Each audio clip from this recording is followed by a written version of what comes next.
Bonjour à tous et toutes. Bienvenue au webinaire de GICEF sur le pouvoir de la communauté, économie sociale et solidaire et système financier pour lutter contre la crise de COVID-19.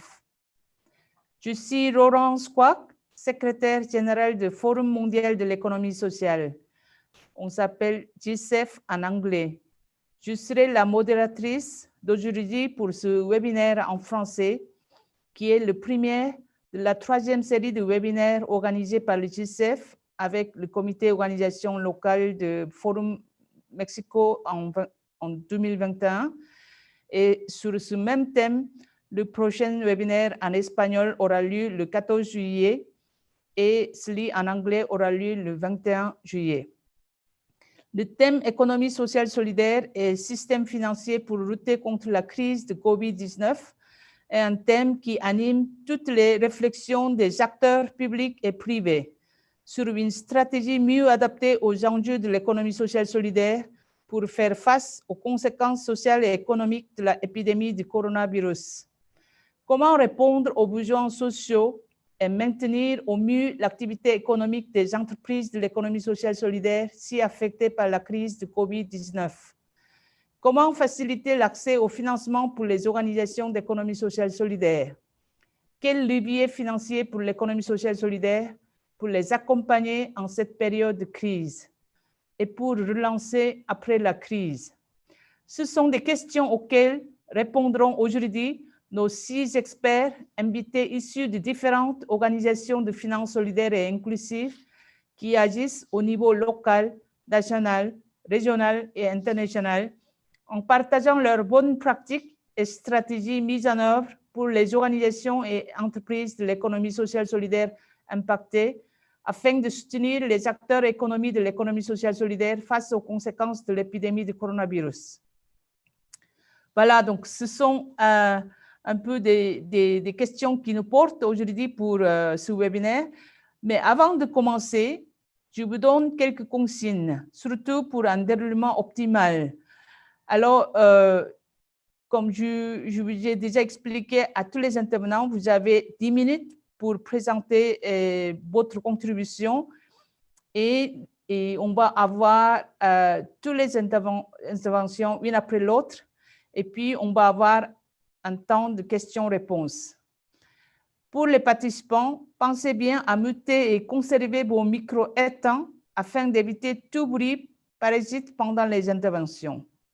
Et puis, si vous voulez échanger avec des autres participants ou même avec les intervenants, utilisez le chat, l'icône au milieu en bas de l'écran pour partager vos réactions et aussi pour vous présenter. Si vous avez des questions, vous pouvez aussi utiliser le chat pour poser votre question et on va assurer que votre question soit relayée aux intervenants. Voilà. Sans avoir trop de délai, je voudrais maintenant inviter notre premier orateur. Bonjour tout le monde. Oui, voilà. On vous entend très bien. Allez-y. Vous m'entendez? Bonjour tout le monde. Merci à l'équipe de GICEF de nous avoir conviés à participer à ce webinaire.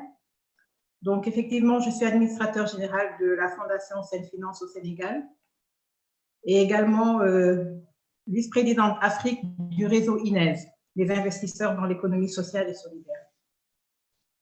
Donc, on a 10 minutes, c'est pas beaucoup, donc je vais essayer de présenter rapidement la Fondation et également de parler des effets ensuite de la crise du Covid-19 sur la communauté de l'ESS et de la microfinance au Sénégal.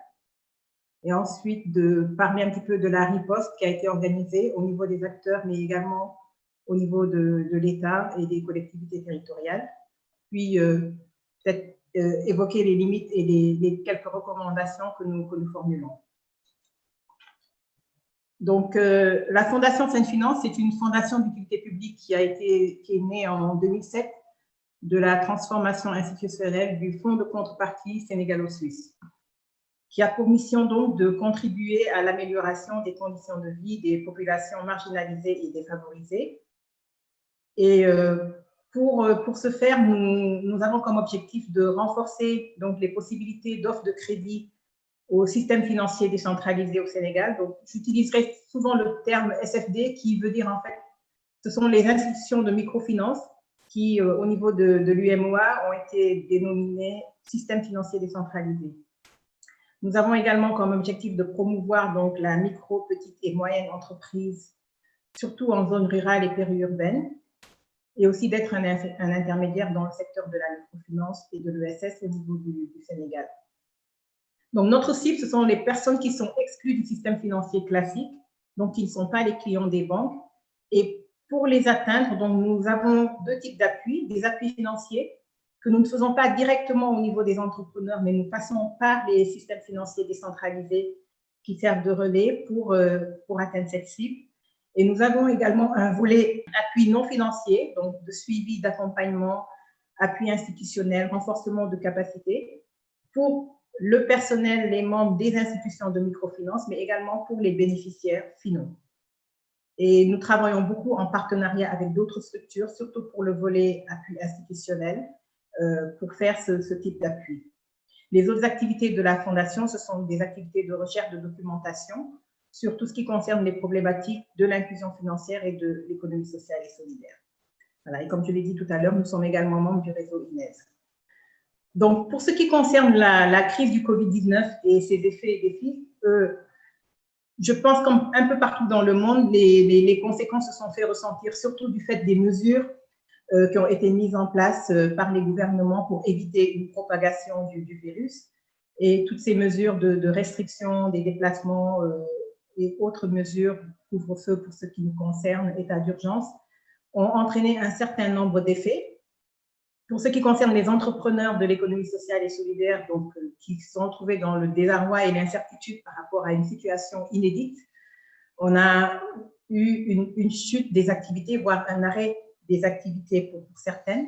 Bien sûr, une baisse drastique des revenus et des difficultés, voire l'impossibilité de pouvoir accéder à des financements pour continuer leur activité.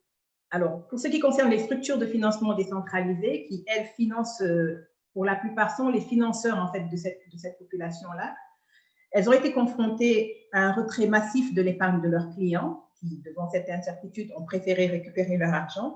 Beaucoup de demandes de report d'échéance et des prêts, mais également des demandes d'octroi de prêts d'urgence. Et tout cela a entraîné donc une diminution de leur volume d'activité, une baisse de leur trésorerie, une baisse de la production de crédit et de la mobilisation de l'épargne, et également une dégradation des portefeuilles en cours. Pour ce qui nous concerne, nous, Sen Finance, comme nous refinançons ce type d'institution, nous avons bien sûr eu des défauts de paiement de la part de la plupart en fait, des SFD qui ont des prêts en cours chez nous, et également des demandes de report d'échéance pour pouvoir reporter les échéances de leurs clients, et des demandes de prêts d'urgence pour faire face à certains besoins de leurs membres. Et également beaucoup de demandes d'accompagnement et de soutien dans cette période particulièrement difficile. Et paradoxalement, nous avons également des difficultés à continuer à faire nos due diligence sur le terrain, parce qu'on fait beaucoup de terrain, vu les interdictions de se déplacer et les risques liés à la propagation. On est donc confronté à deux défis majeurs pour les acteurs de l'ESS. Le premier, c'est vraiment de gérer l'urgence, de pouvoir assurer la continuité de leur activité et de garantir une certaine viabilité à leurs activités. Et le deuxième, c'est de pouvoir préparer l'après-crise de Covid-19.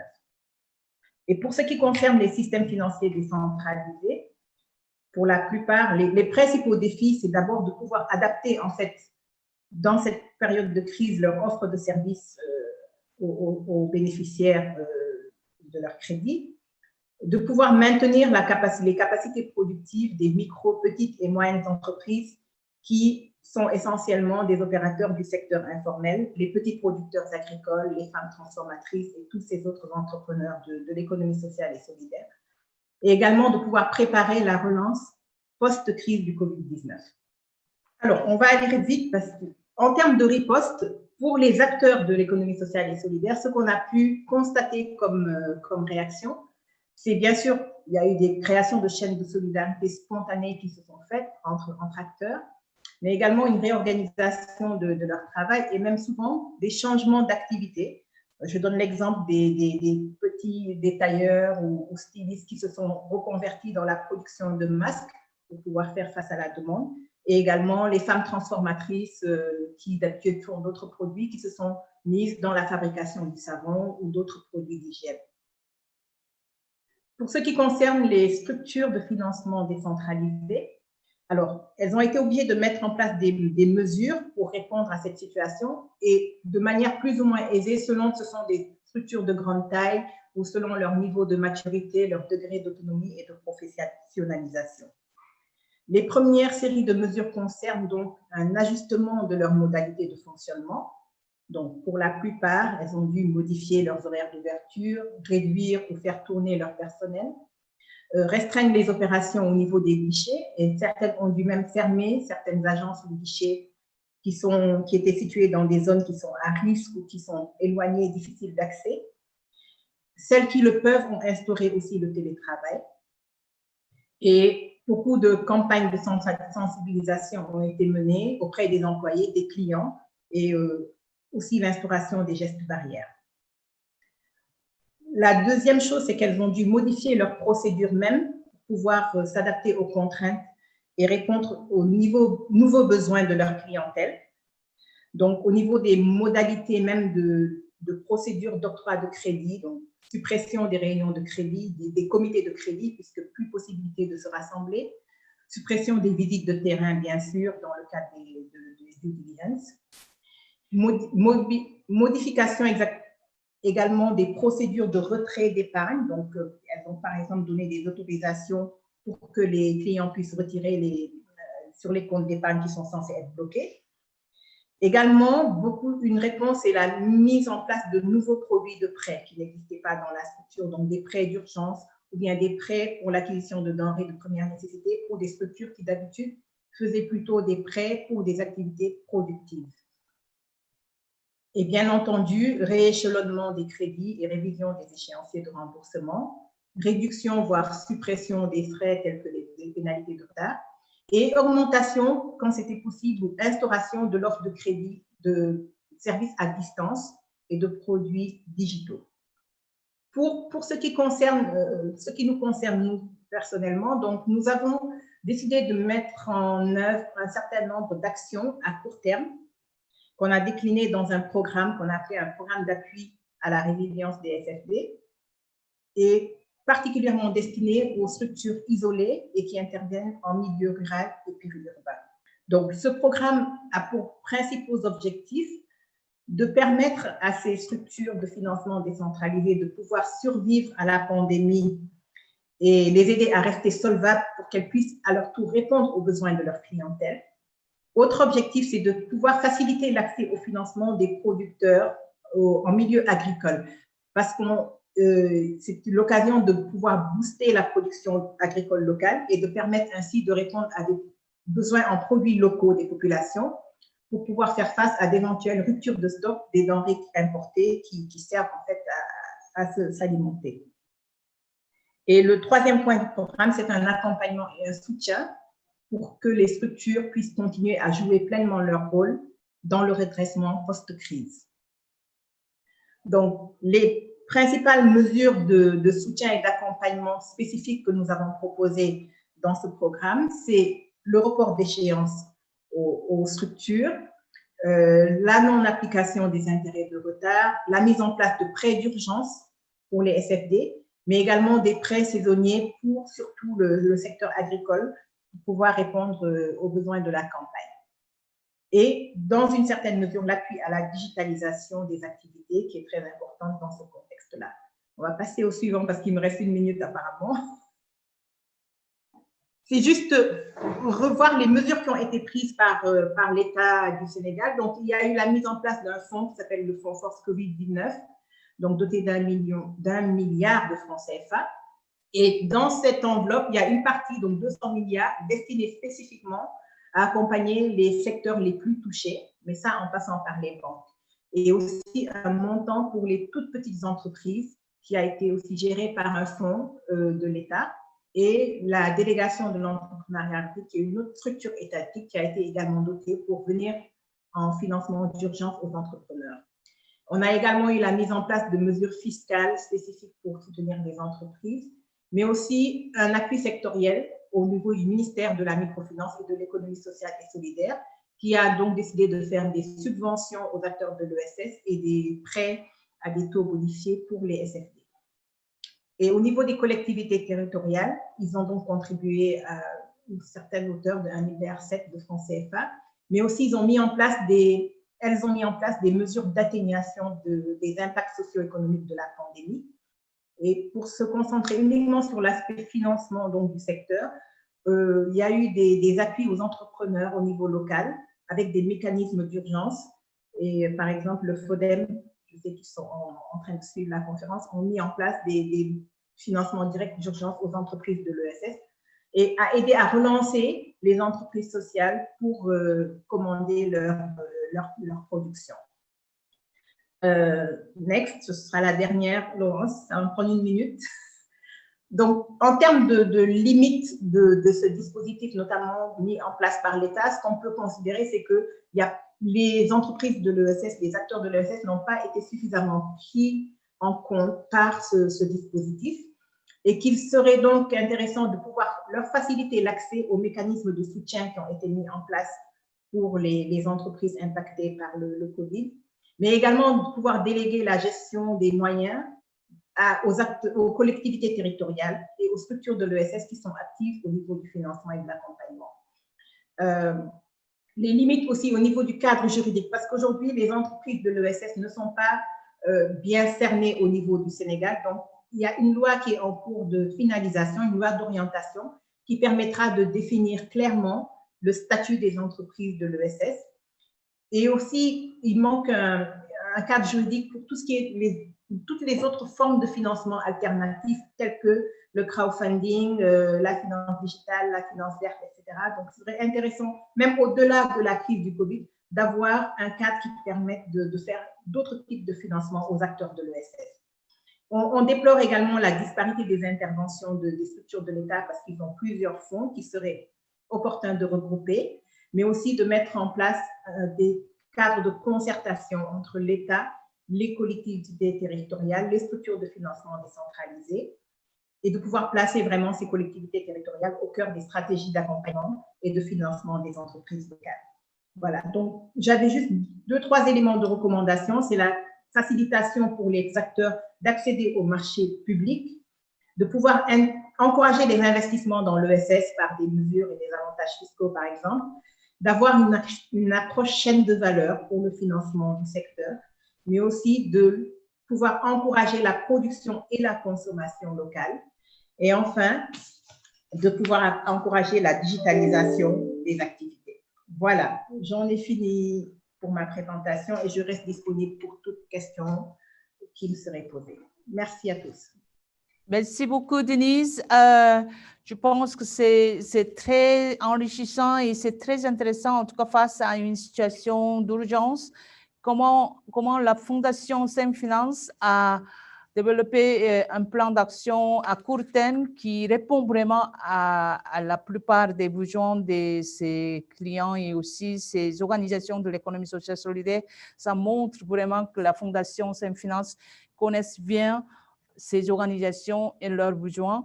Et en plus, avec les actions du gouvernement national et aussi collectivités territoriales, ils ont établi vraiment une recommandation qui sont très pertinentes à la fois pour le cadre, pour le besoin d'un cadre juridique réglementaire, mais aussi pour faire une campagne de mobilisation à la fois pour l'investissement en faveur de l'économie sociale solidaire, mais aussi pour la consommation locale en faveur de l'économie sociale solidaire et aussi des politiques comme des procurations publiques qui permettraient vraiment l'accès au marché public pour les acteurs de l'économie sociale solidaire.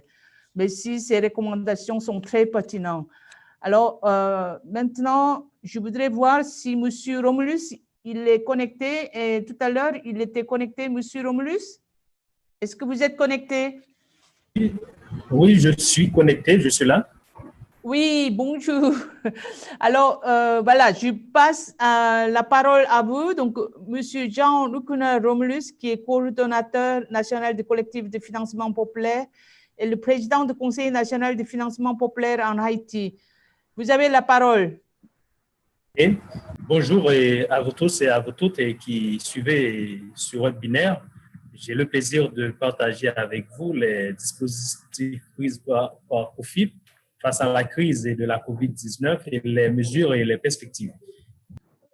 Je suis Jean-Luc et Romulus et je dirige le collectif du financement populaire qui est un réseau de mutuelles de solidarité.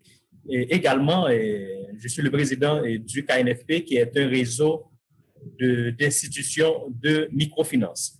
Ma présentation s'organise autour de 4 points.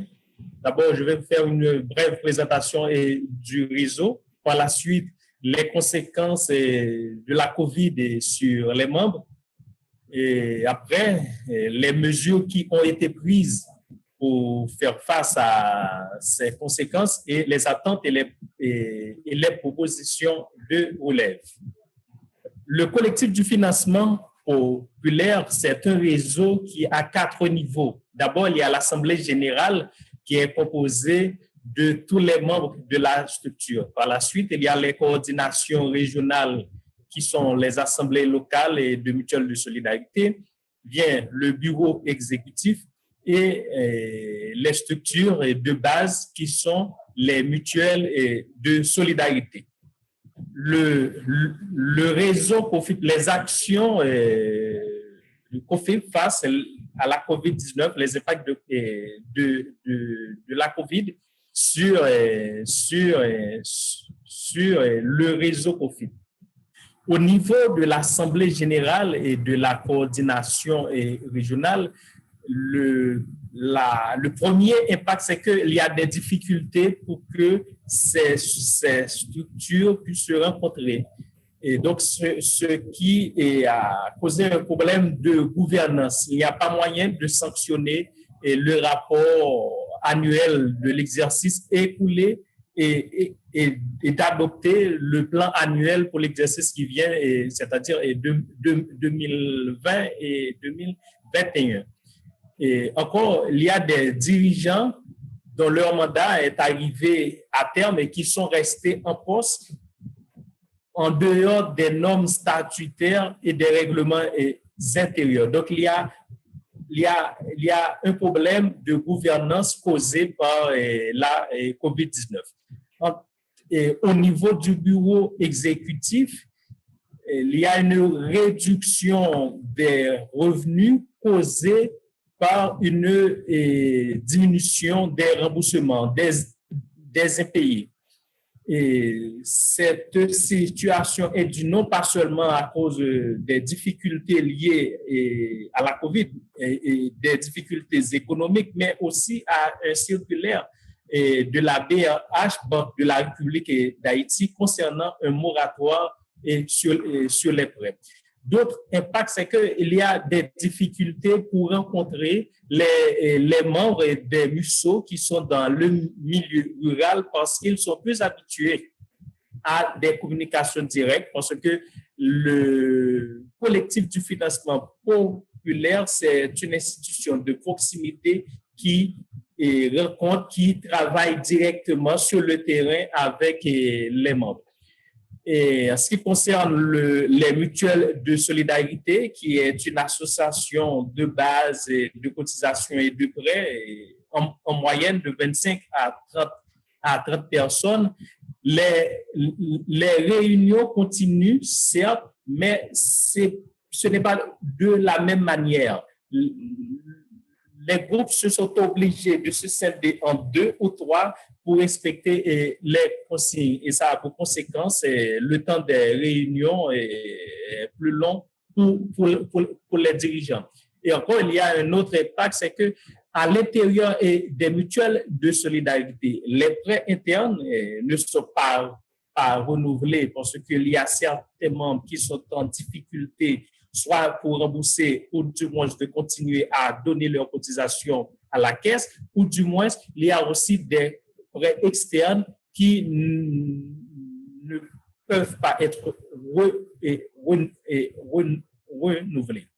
Il y a, en ce qui concerne les besoins et les stratégies, au niveau de la coordination régionale, besoin qu'on a constaté, c'est un appui technique parce que on a réalisé que les membres ne peuvent pas communiquer entre eux parce que ils n'ont pas bien maîtrisé les TIC, les technologies de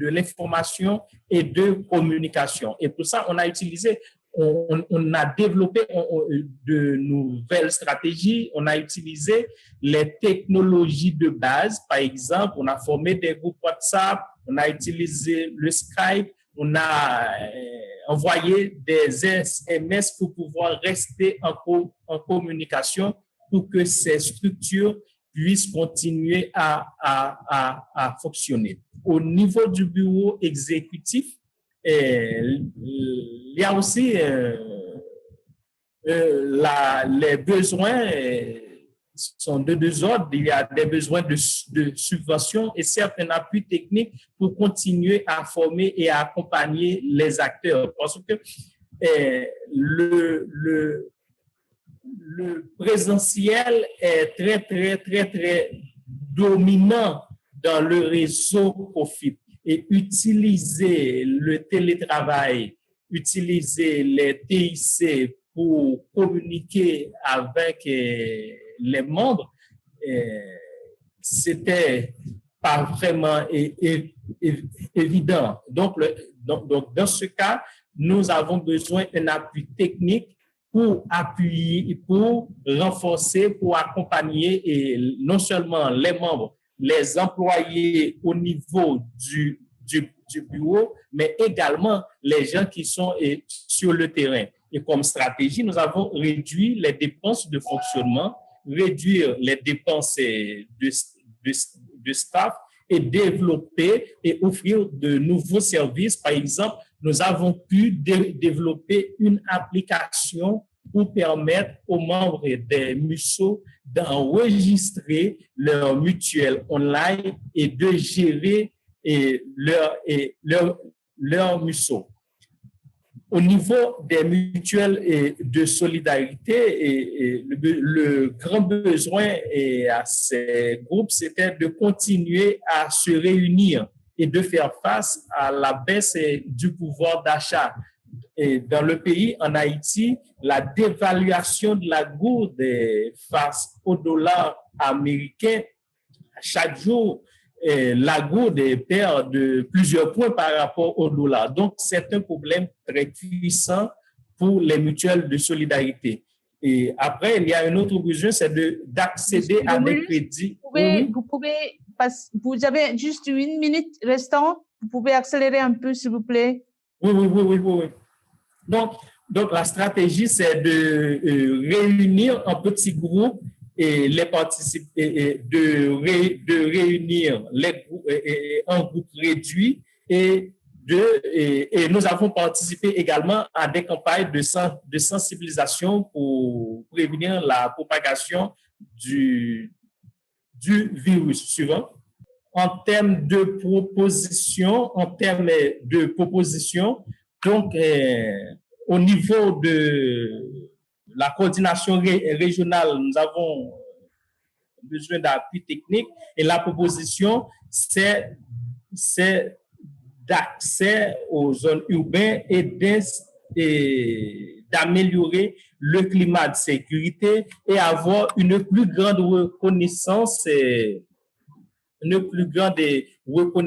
des acteurs de la finance sociale. Et par rapport aux autres acteurs, c'est de soutenir le plaidoyer pour la reconnaissance de l'économie sociale et solidaire. Au niveau du bureau exécutif, nous avons proposé un cadre légal favorisant le développement de l'ESS et de proposer aussi d'avoir un fonds de garantie pour soutenir les prêts dans des zones difficiles.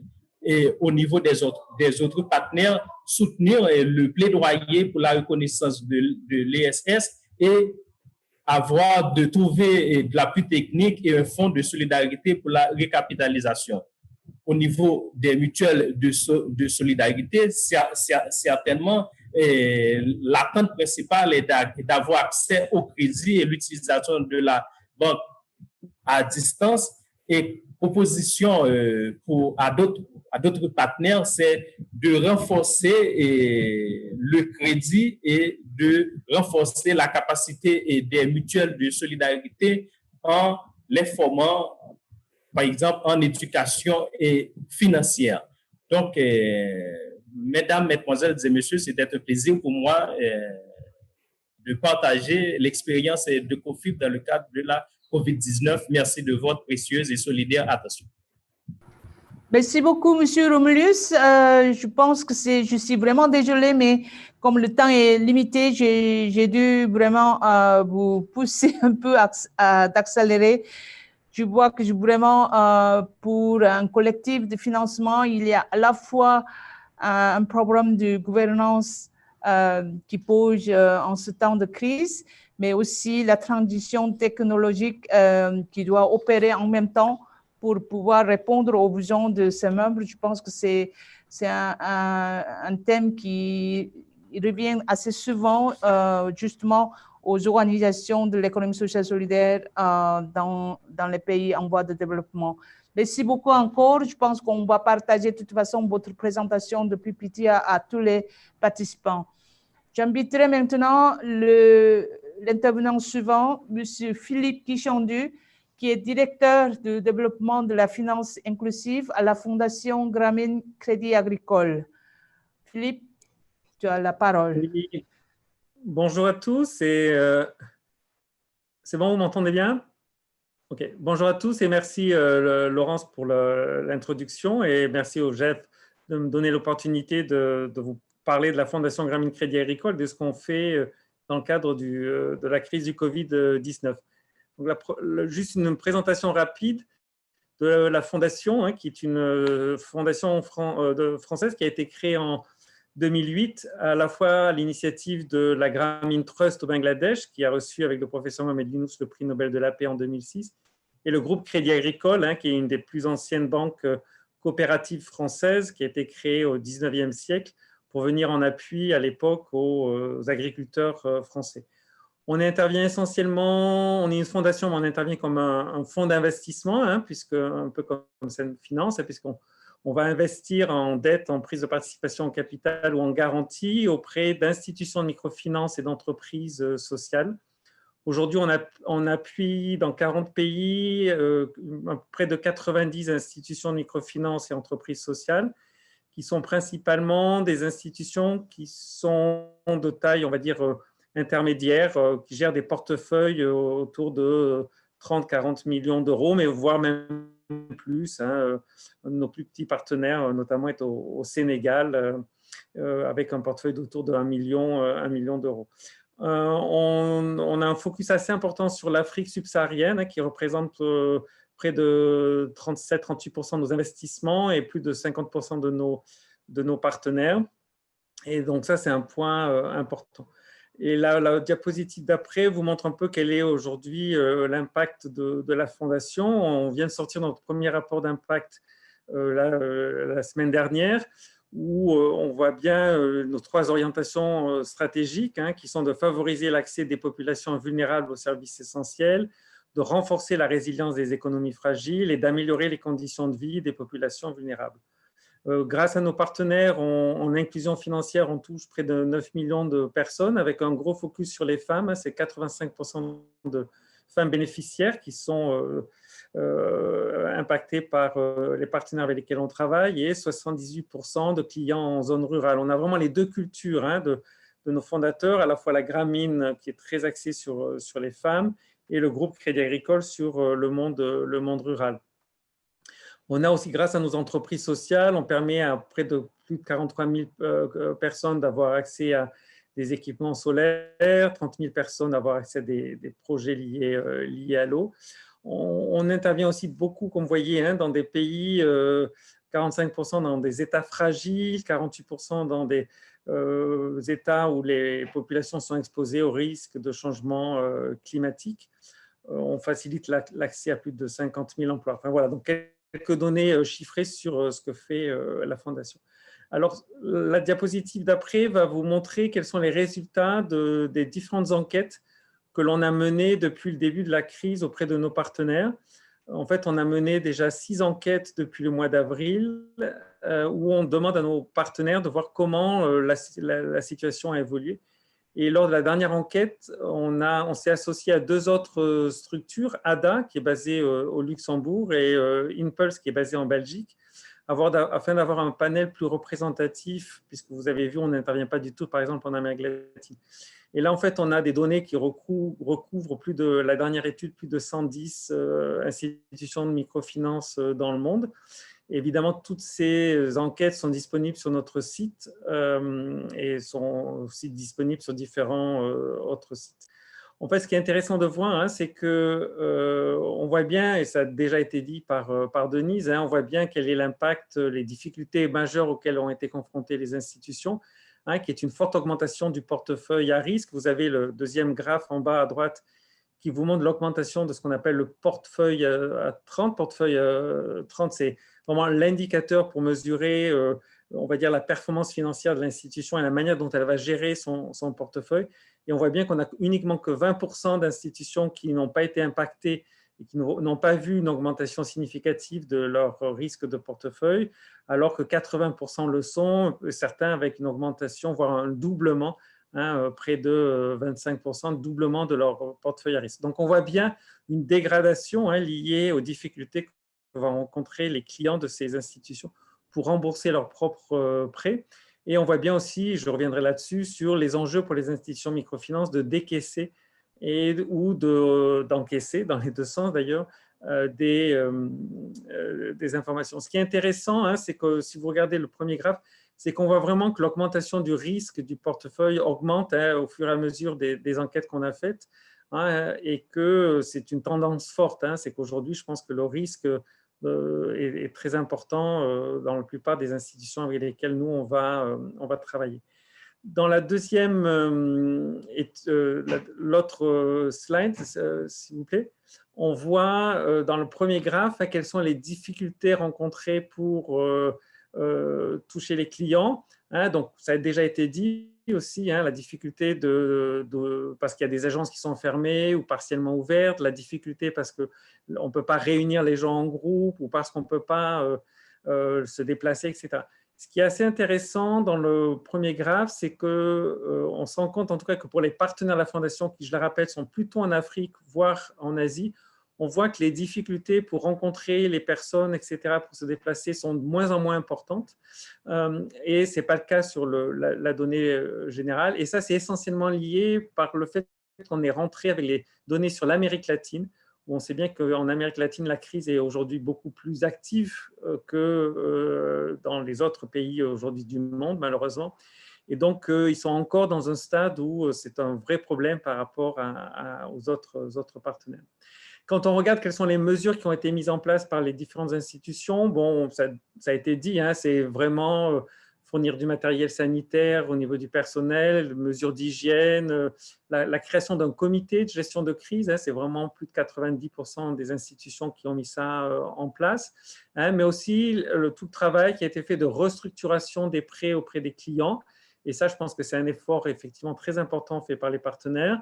Et on le voit bien, là encore, si on regarde l'évolution en fonction de si vous regardez l'évolution par rapport aux différents vers des enquêtes et qui montrent celle d'avril, mai, juin, on voit bien qu'il y a de plus en plus de prêts qui sont restructurés auprès des clients.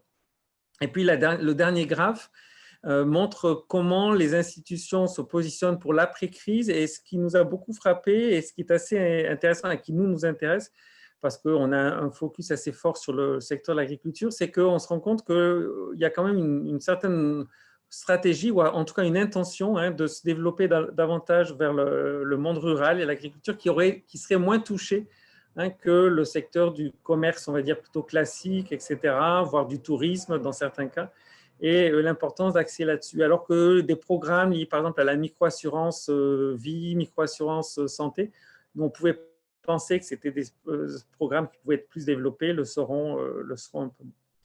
Donc voilà, ça c'est un peu le compte-rendu, mais si vous voulez avoir plus de détails, vous pouvez avoir accès à toutes ces études sur le site de la Fondation.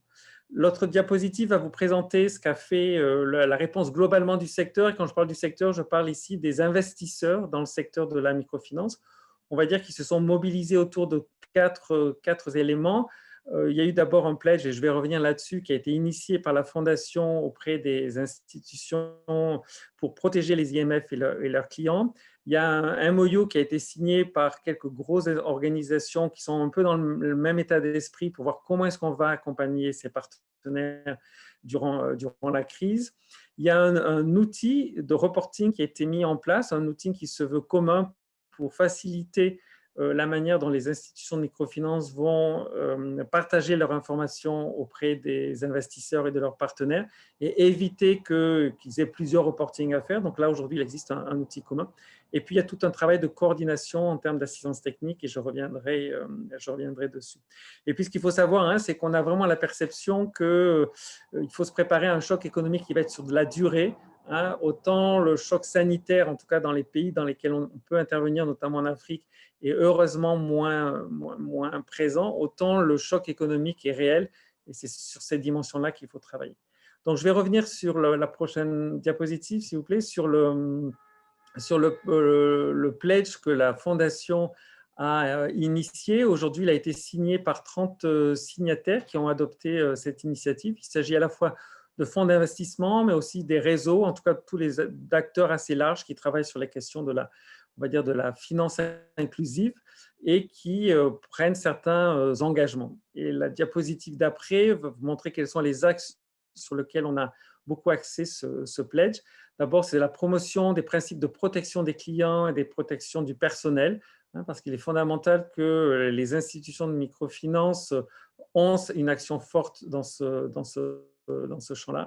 Ensuite, c'est le fait de constituer des groupes de prêteurs pour pouvoir partager l'information et être en cohérence avec les partenaires avec lesquels on travaille. C'est formaliser les formats des demandes d'information, je l'ai précisé, coordonner les efforts d'assistance technique, mais aussi c'est s'efforcer de minimiser les coûts de couverture liés à la restructuration de les dettes, parce que ça a parfois des coûts, notamment quand vous êtes en monnaie externe. Et ensuite, s'assurer qu'on est sur des étapes relativement simples de restructuration de la dette. Donc nous, par exemple, à la Fondation, on a fait plus de 27 aujourd'hui, pas restructuration, mais en fait accords de rollover auprès de nos prêteurs pour les aider partenaires, pour les aider à travailler durant cette période un peu plus complexe. Et ma dernière diapositive, pour respecter le temps, et c'est notre réponse en termes d'assistance technique, parce qu'il est important qu'on puisse aussi aider les partenaires à se structurer, surtout quand vous travaillez avec des partenaires qui sont un peu plus fragiles ou qui ont moins de ressources humaines. On avait identifié beaucoup le risque de liquidité, hein, ça a été mentionné par Denise. Donc, on a toutes nos actions d'assistance technique ont été revues afin de permettre de s'adapter aux besoins et aux demandes de nos partenaires. Et on a notamment lancé cette semaine, ça a juste commencé cette semaine, en partenariat avec la CIDI, FEFISOL et le MAN qui est le Microfinance African Institution Network, le principal réseau des acteurs de la microfinance en Afrique, toute une série de webinaires et de coaching auprès d'une cinquantaine d'organisations en Afrique. 31 sont partenaires directs de la Fondation. Donc, c'est à la fois en apportant de l'assistance technique auprès de ces partenaires et en facilitant le fait qu'on va accorder de reports d'échéances de remboursement qu'on espère que les institutions partenaires de la Fondation vont résister au mieux à la crise du Covid. Merci beaucoup pour votre attention. Merci beaucoup, Philippe. Je pense que c'est très intéressant, en tout cas à la fois à cause de votre implantation. Il n'y a pas seulement une augmentation colossale des demandes, mais aussi des risques. Mais pour faire face à ces défis, vous avez fait vraiment des efforts très intéressants entre des prestataires de services financiers et inclusifs et les investisseurs sociaux. Je pense que c'est intéressant que vous avez développer tout de suite un outil de reporting, un seul outil de reporting, à la fois aussi avec la proposition de l'assistance technique et la coordination des actions entre ces organisations. Je pense que ce sont peut-être des réactions un peu innovantes qu'on pourrait inspirer de toute façon pour des autres aussi organisations des autres continents. Alors, sans trop tarder, parce qu'on est déjà un peu en retard, j'inviterai donc le prochain intervenant de l'AVIS, M. Jean-François Simon. Il est responsable de pôle dispositif local d'accompagnement à l'AVIS en France. Je pense qu'il va nous faire voyager maintenant vers la France. Monsieur Simon, vous avez la parole. Merci beaucoup. Bonjour à tous et à toutes. Merci de nous avoir invités à participer à ce moment d'échange. Donc, l'AVIS est une agence d'ingénierie de l'économie sociale qui a en France, donc qui a pour mission à la fois de développer l'économie sociale et d'accompagner à la fois les porteurs de projets et les accompagnateurs également de projets, donc accompagner les accompagnateurs. Et puis de contribuer aussi de structurer en fait des écosystèmes qui soient favorables effectivement au développement de l'économie sociale. Donc l'AVIS travaille avec à la fois des organisations privées, issues de l'économie sociale ou non, d'ailleurs soucieuses de contribuer à l'intérêt général, et puis bien évidemment avec les institutions publiques. C'est dans ce cadre en fait que l'AVIS est opérateur du DLA, le dispositif local d'accompagnement, donc qui est un programme public piloté alors par l'État à travers le Haut Commissariat à l'économie sociale, mais également la Banque des territoires, l'Association des régions de France, et puis deux autres structures qui sont plutôt des structures représentatives des bénéficiaires des accompagnements en fait, amenés par le DLA, qui sont le mouvement associatif, donc le mouvement qui rassemble l'ensemble du monde associatif en France, et puis également ESS France, donc le rassemblement des acteurs de l'économie sociale et solidaire. Le DLA, c'est le premier dispositif en France, à la fois par son ancienneté et puis également par le nombre de structures qui l'accompagnent et qui a pour objectif de soutenir et de consolider, en fait, d'accompagner les structures d'utilité sociale, donc associations, structures de l'ESS, créatrices d'emplois, donc on accompagne des associations qui sont déjà, des structures qui sont déjà employeuses, dans leur démarche de développement et de consolidation. C'est un dispositif qui est présent sur l'ensemble du territoire français. On peut passer à la slide suivante, éventuellement, à travers en fait, un réseau de plus de 120 structures porteuses. Donc, il y a au moins un DLA, un dispositif local d'accompagnement par département, et puis il y en a un également dans chaque région. Et puis, on anime également 6 centres de ressources sectorielles qui ont pour mission d'amener de l'information fine sur des secteurs, sur les secteurs qui sont le plus touchés par l'économie sociale et solidaire. Globalement, on accompagne à peu près 6000 structures chaque année, donc on a la chance d'avoir de pouvoir porter un dispositif en fait qui accompagne beaucoup de structures de l'économie sociale partout en France, et qui est implanté dans l'ensemble des territoires. Donc ça, c'est un élément essentiel. Et globalement, 75% aujourd'hui des structures qu'on accompagne ont entre 1 et 25 salariés, donc des structures petites à moyennes. Et donc, les thématiques d'accompagnement principalement rencontrées, c'est des thématiques ou des problématiques en lien avec le projet et les stratégies de ces structures, leurs organisations et puis la diversification de leur financement et de leurs activités. Ce qui fait que, de fait, d'entrée de jeu, le dispositif local d'accompagnement est un dispositif qui était déjà opérant finalement pour accompagner des structures touchées par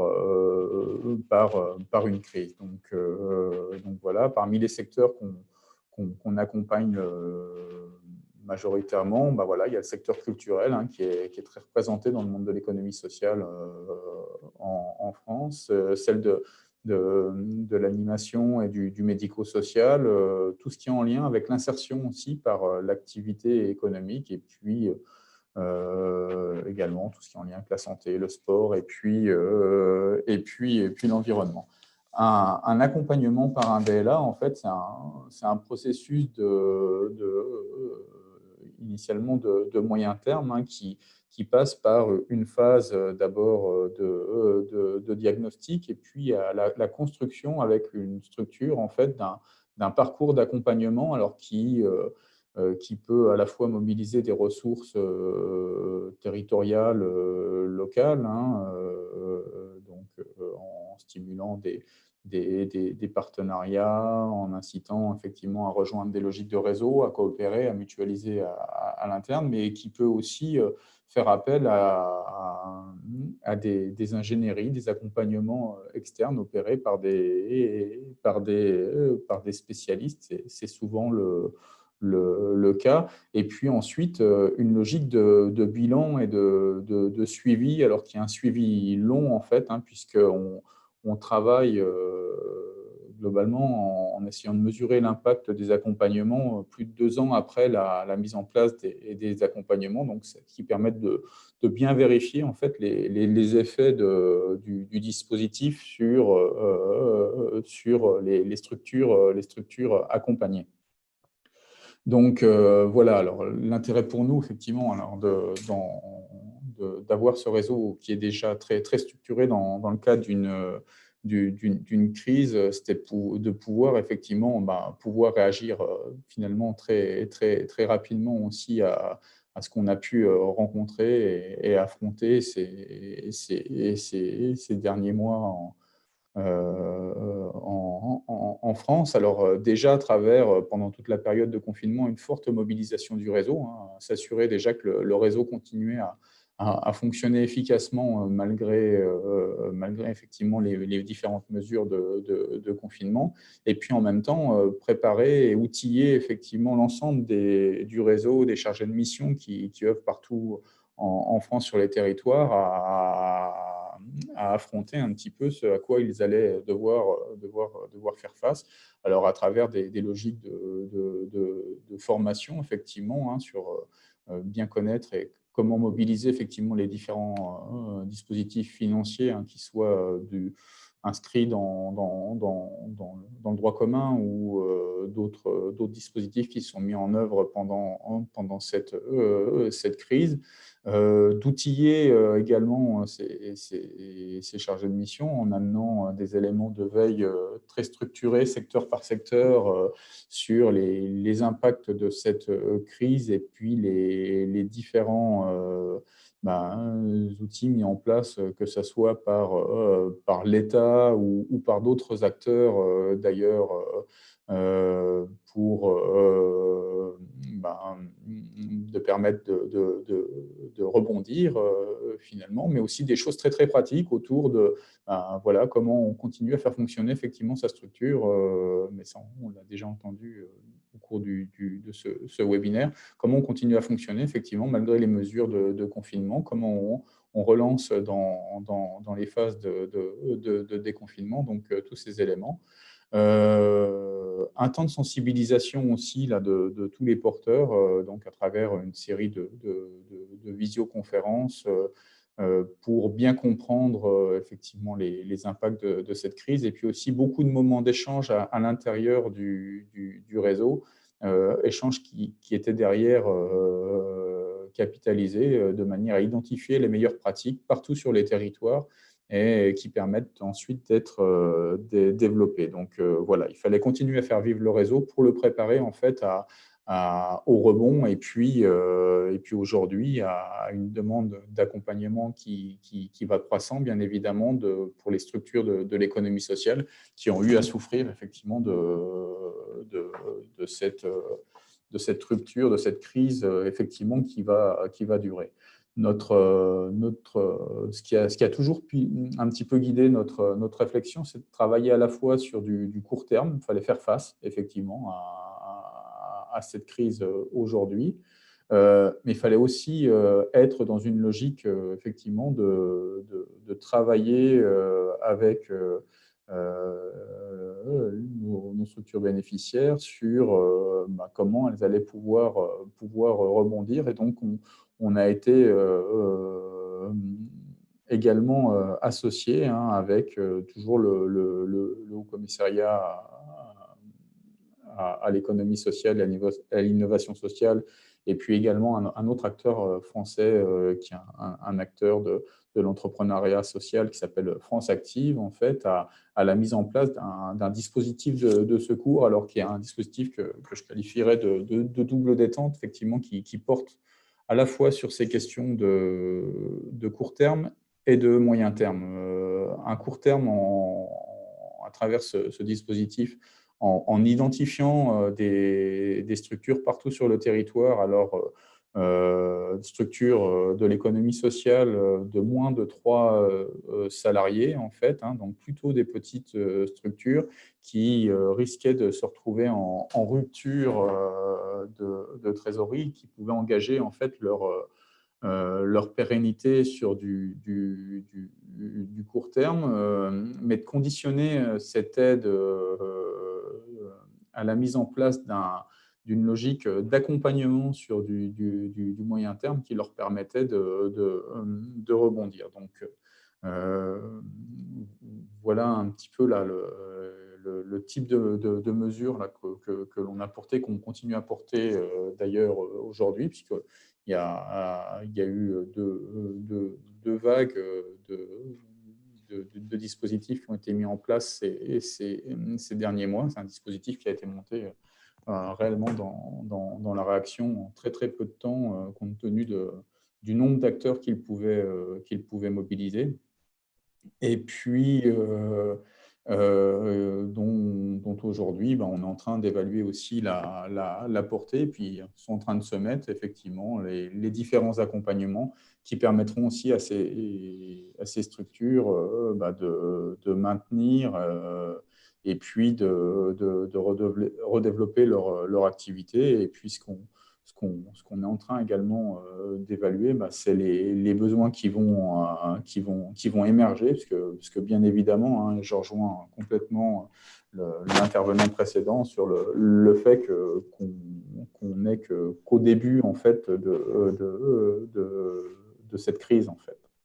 Voilà, je vous remercie, j'en ai fini. Merci beaucoup, M. Simon. Je crois que grâce au dispositif local d'accompagnement dans les territoires qui sont déjà mis en place, on a pu voir justement l'ABIS, comment il a pu mobiliser vraiment le réseau d'accompagnement auprès des structures de l'économie sociale solidaire, en particulier les petites structures de moins de 3 salariés qui sont en rupture de trésorerie, et aussi ensemble des techniques et aussi d'accompagnement que vous offrez vraiment aux structures de l'économie sociale solidaire pour que ces structures puissent rebondir à moyen terme. Un grand merci. Alors, je pense qu'on est un peu en retard par rapport au déroulement de temps qui est prévu. J'inviterai tout de suite donc, le prochain intervenant, M. Philippe. C'est M. Milder Villegas, qui est le président de l'Association internationale des investisseurs dans l'économie sociale et en même temps directeur général de Philaction. Monsieur Villegas, vous avez la parole. Oui, bonjour, bon matin, bon après-midi, bonsoir, tout dépendant du fuseau horaire dans lequel vous trouvez. Merci beaucoup, Laurence, pour cette invitation de GICEF.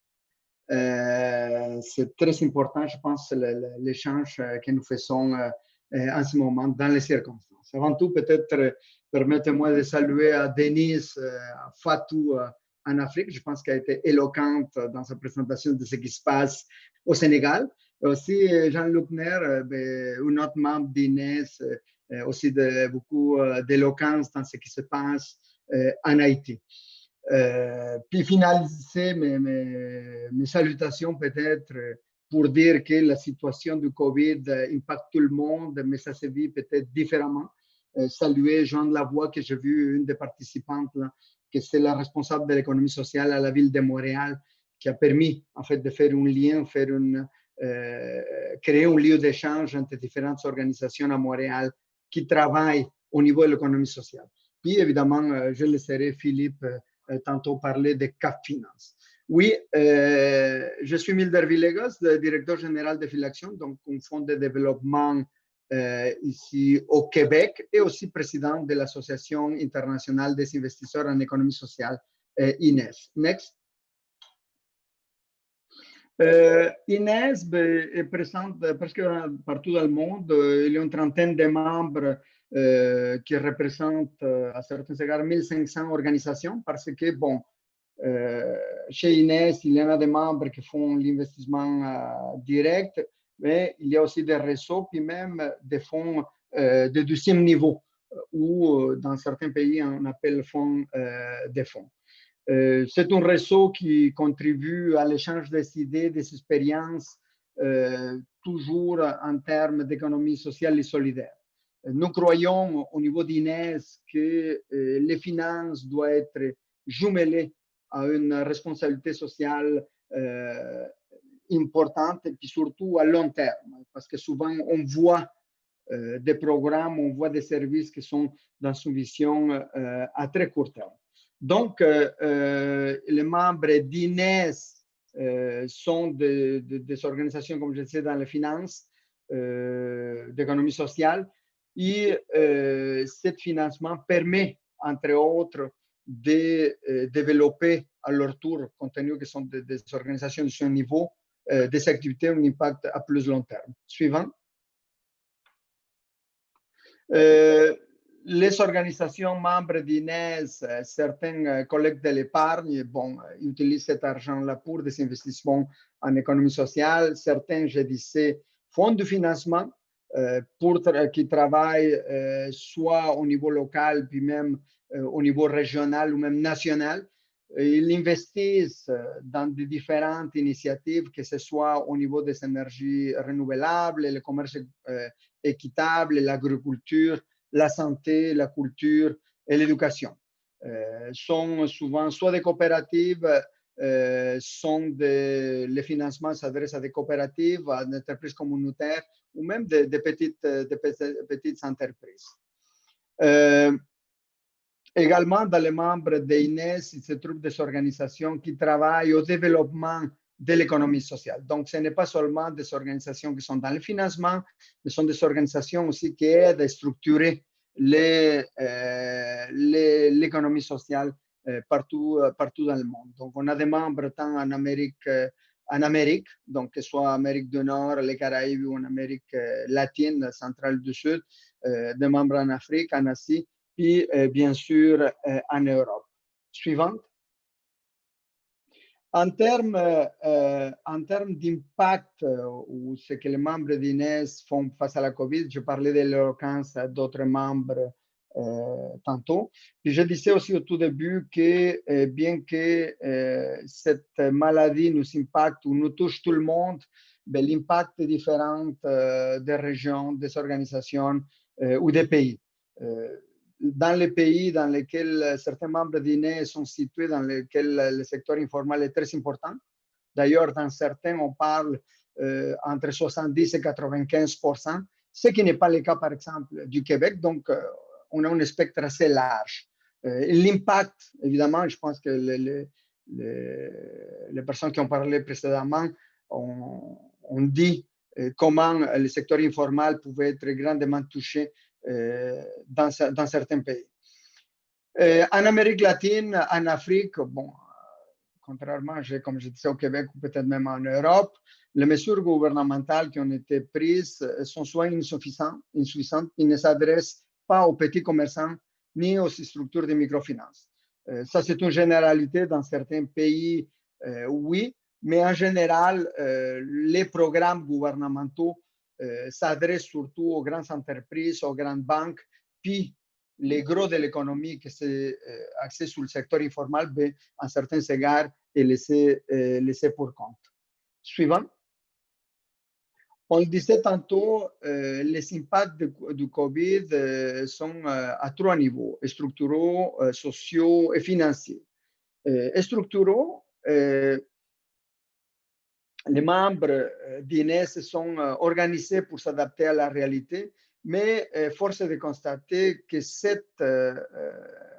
tout dépendant, en fait, comment les pays vont travailler au niveau des mesures d'appui aux pays ou aux structures qui sont en place du pays, peut avoir un impact majeur dans le long terme. Dans certains pays, en Amérique du Sud, par exemple, certains pays ont donné des programmes dans lesquels ils fournissent du financement, puis obligent, par le biais de ce financement, à charger un taux d'intérêt très bas, ce qui n'aidera pas aux organisations du microcrédit, aux organisations qui travaillent, qui financent directement cette petite entreprise du milieu informel à pouvoir passer à travers. Pourquoi? Parce que le taux d'intérêt en général, c'est beaucoup plus élevé. Donc, c'est une position quand même ambivalente. D'un côté, on peut aider les petites entreprises ou l'entreprise d'économie sociale avec des taux très bas, puis de l'autre côté, on affecte dans une façon à long terme les entreprises ou les fonds qui financent ces initiatives-là. Pourquoi? Parce que la marge des profits qu'il peut avoir entre le prêt final puis le prêt qu'il reçoit doit être minime selon les directives de ces programmes-là. Donc, positif d'un côté puis négatif d'un autre. Oui, il y a eu des impacts sociaux. Donc, comme je disais, tout le monde est affecté, certains plus que d'autres. En étant une organisation qui travaille au niveau des financements, on est pris à vivre la même chose que tout le monde vit dans les pays. Également, impact au niveau financier. Comme on disait tantôt, je pense que les personnes qui m'ont précédé ont parlé, on va assister peut-être à une provision de pertes beaucoup plus grande, énormément par rapport à ce qu'on se peut s'attendre en général. Je disais, dans certains pays, donc, ce programme-là ou cette situation va créer une désorganisation à cause du taux d'intérêt. C'est bon et c'est pas bon en même temps. Suivante.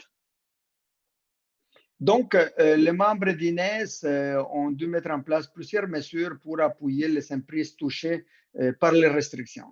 On entendait Fatou parler un peu de ce qu'il faisait au Sénégal ou qu'est-ce qui se passait en Haïti. Mais il y en a d'autres membres ailleurs qui en ont fait, ou même Jean-Luc au niveau de la nouvelle technologie ou le travail qui se fait au niveau des moutons. Mais ailleurs dans le monde, en Afrique, en Amérique latine, les membres d'INES ont travaillé au programme de renforcement ou de résilience des petites unités économiques, c'est-à-dire, dans certains cas, lorsqu'il y avait un contrôle, puis ça c'est très, très important, je pense, lorsqu'il y avait un contrôle d'une chaîne de valeur, on était capable de mettre en place des programmes pour renforcer cette chaîne de valeur puis être opérationnel. Un de nos membres, par exemple, au Burkina Faso, même si c'est dans une zone aride, dans les circonstances, a été capable de tirer l'épingle du jeu en faisant augmenter, parce que la production peut augmenter la livraison de légumes aux grandes villes parce qu'il y avait un contrôle sur la chaîne de valeur. Également, on a vu des projets similaires au Pérou dans d'autres membres qui ont un contrôle sur la chaîne de valeur, par exemple du café, et ayant le contrôle sur toute la chaîne de valeur, on était en mesure, de redémarrer rapidement la production ou les transformations au niveau du café, d'être en mesure de les mettre sur le marché au niveau international. Également, il y en a d'autres. On travaillait à l'accompagnement des populations vulnérables. Fatou en parlait, par exemple, ils se sont transformés à créer des masques, par exemple. C'est une initiative qu'on voit aussi en Amérique centrale. Dans certains réseaux qui sont de 12e niveau, bon, ils en ont fait des accommodements pour leurs membres pour éviter des mises à pied, donc accommoder et rééchelonner la dette. Puis d'autres, ils en ont quand même profité de la situation, des programmes, puis deviennent une source ou un appui aux mesures gouvernementales en utilisant leur réseau de financement pour prolonger en fait l'action gouvernementale.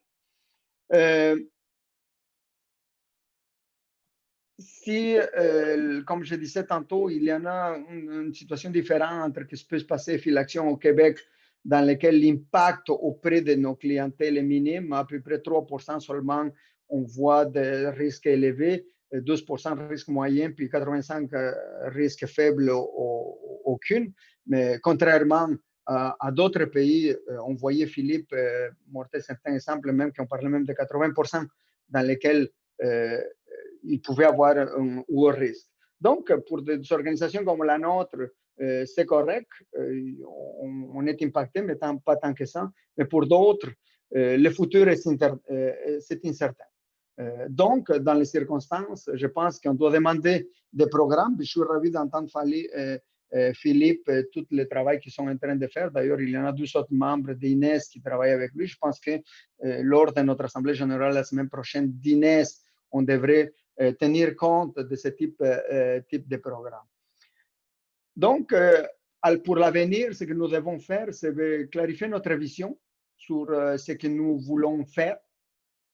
Je pense qu'on est en train de le faire, travailler en intercoopération, c'est-à-dire les échanges d'expertise entre les organisations, tant d'expertise et moyens financiers, entreprises et organisations du Nord et du Sud.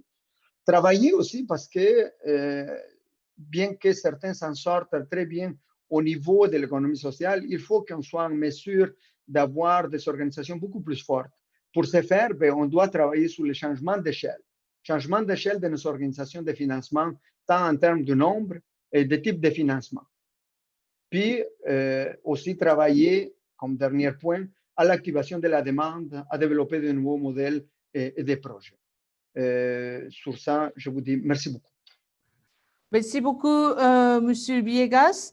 Je pense que à cause de leur implantation de la majorité des membres de l'INES qui se trouvent en Amérique latine et en Afrique, du secteur informel, il est très intéressant de voir actuellement qu'ils ont adapté très rapidement au programme de renforcement de la résilience, surtout en absence des mesures et des aides gouvernementales et en favorisant vraiment la collaboration entre les réseaux et aussi entre les réseaux de mécanismes de solidarité. Je pense que c'est ce qu'ils proposent, ce sont vraiment des défis à relever.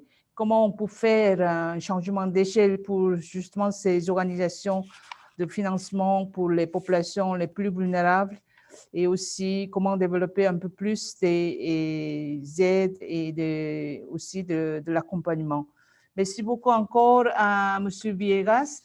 Alors, je vais inviter maintenant notre dernier intervenant, donc M. Philippe Caron, qui est le directeur général du Réseau Investissement Social de Québec, RISC, et il est aussi le président de Cap Finance de Canada. Monsieur Caron, vous avez la parole. Je suis désolée, on est un peu en retard. Parfait, merci beaucoup, Laurence. Je vais tenter, après autant d'intervenants pertinents, de vous présenter un portrait un petit peu différent puisqu'on est au Québec et comme Hilder le disait, notre économie se porte quand même relativement bien malgré la crise que l'on connaît actuellement. En tout cas, les entreprises d'économie sociale ont toujours été une solution à toutes les crises économiques et les difficultés que le Québec a rencontrées. Et je vais vous présenter les grandes lignes de comment la finance solidaire est en mesure d'aider, surtout dans la phase de reprise des activités de transformation économique. Suivant, s'il vous plaît. Donc, juste pour qu'on se mette un peu en situation, le Québec, c'est un très grand territoire, comme vous le savez, avec très peu de population sur cet immense territoire-là. Une économie relativement diversifiée qui repose sur des ressources naturelles très présentes.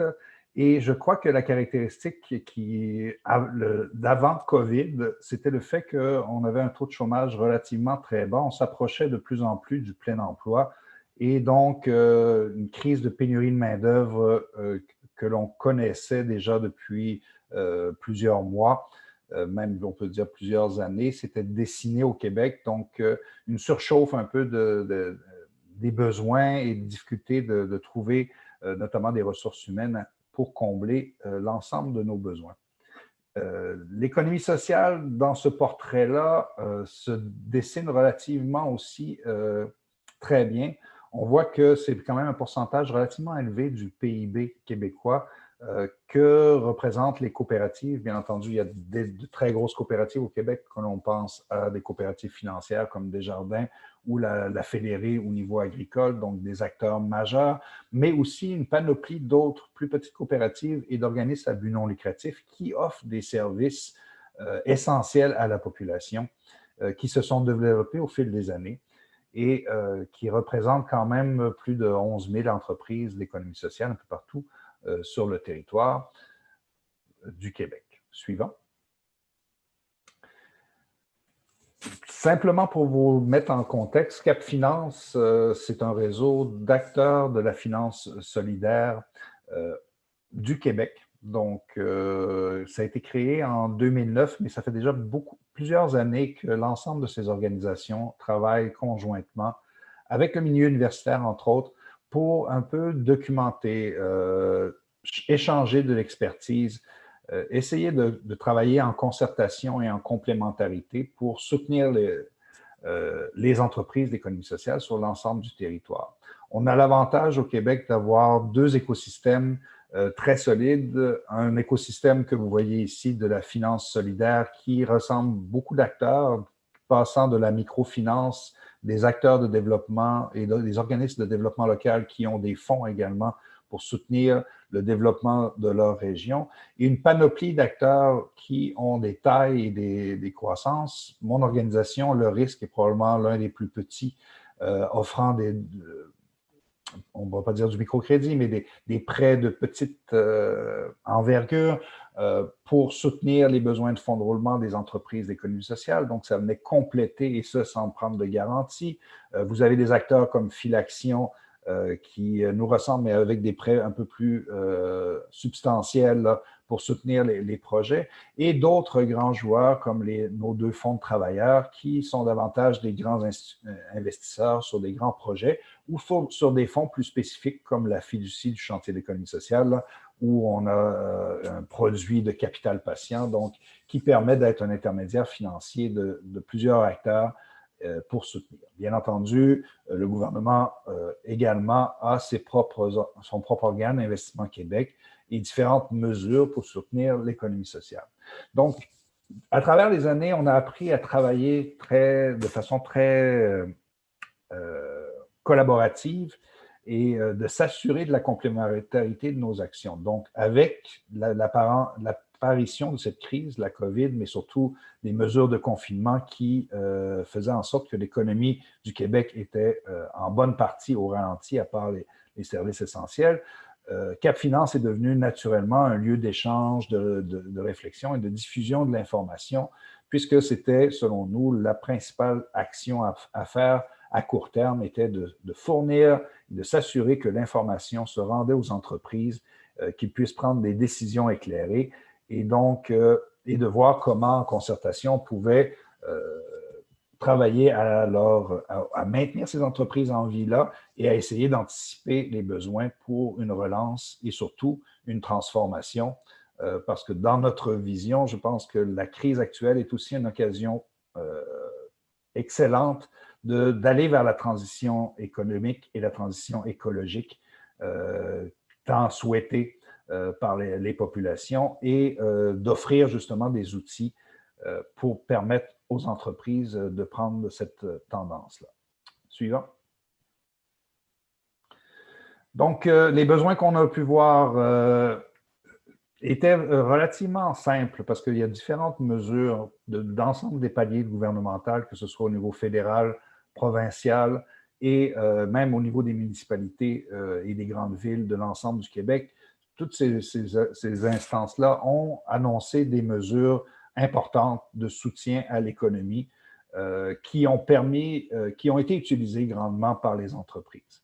La finance solidaire a été également très présente, mais davantage dans l'octroi d'allègements et notamment des moratoires complets sur le capital et les intérêts pour des entreprises dans des secteurs extrêmement touchés, des modifications pour permettre aux entreprises d'abaisser la pression sur leurs finances et de reporter à plus long terme le remboursement des intérêts ou du capital et une réflexion pour adapter les prêts consentis à la nouvelle réalité de ces entreprises-là.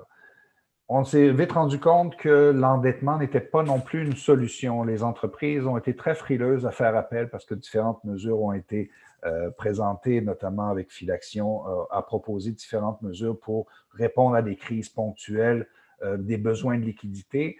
Mais jusqu'à présent, c'est quand même un nombre limité d'entreprises d'économie sociale qui se sont prévalues de ces prêts-là, préférant des mesures fiscales et des mesures gouvernementales qui étaient davantage sous forme de subventions ou d'intervention directe dans l'entreprise et des mesures de licenciement massif ou mais temporaires pour permettre aux gens de bénéficier de programmes d'urgence, essentiellement du gouvernement fédéral, là, qui ont été utilisés.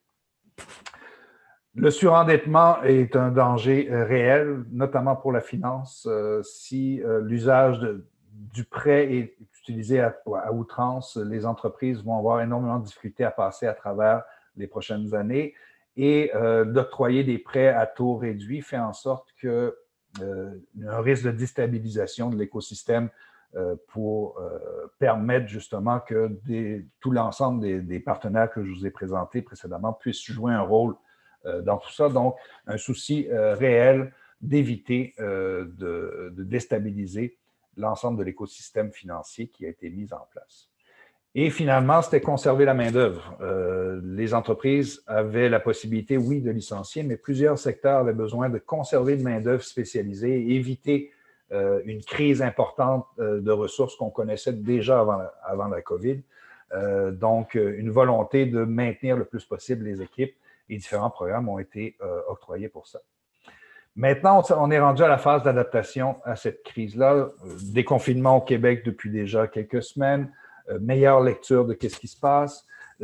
Comme Milder le disait, notre réalité est probablement différente. La grande majorité des entreprises ont un impact relativement limité de la crise actuelle parce qu'ils travaillent souvent dans des services essentiels ou sont des services de proximité. Donc, c'est plusieurs d'entreprises qui connaissaient peut-être des moments un peu plus difficiles avant la crise sont devenus des éléments phares, notamment tous les marchés d'alimentation, services de proximité des populations qui sont vite devenus des incontournables et utilisés massivement par la population au Québec.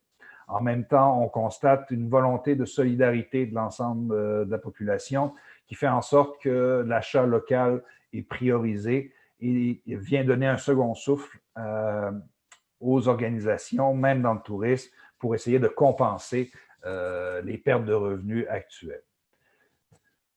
Au niveau des opportunités également, on a été heureux de constater que plusieurs entreprises ont eu une facilité de transformation et d'adaptation aux nouveaux enjeux. Notamment, on s'amuse beaucoup avec une petite entreprise qui venait tout juste de démarrer, qui est une coopérative de couturières, qui, du jour au lendemain, est devenue une grande vedette au Québec parce qu'elle aurait été capable de mobiliser des centaines de couturières partout au Québec pour la fabrication, bien entendu, de masques, mais de matériel pour les hôpitaux, notamment. Donc, une rapidité d'adaptation et une capacité de saisir des occasions d'affaires et de bien comprendre les besoins sociaux qui sont autour de nous. Donc, plusieurs nouvelles opportunités. À notre grande surprise aussi, plusieurs projets. Nous, le risque a des produits financiers aussi pour l'émergence et le soutien à l'émergence des projets. À part quelques retards dans la réalisation des projets, ceux-ci continuent à vouloir voir le jour. Les entreprises qui étaient dans notre portefeuille ont aussi fait des nouvelles demandes de financement, mais cette fois-ci pour de nouveaux projets, pour des nouveaux secteurs d'activité. Donc, une économie sociale quand même, somme toute, dynamique et un écosystème d'accompagnement très présent, notamment au niveau des plans de relance, de façon à essayer d'anticiper la suite et de voir comment les entreprises vont être en mesure de se transformer.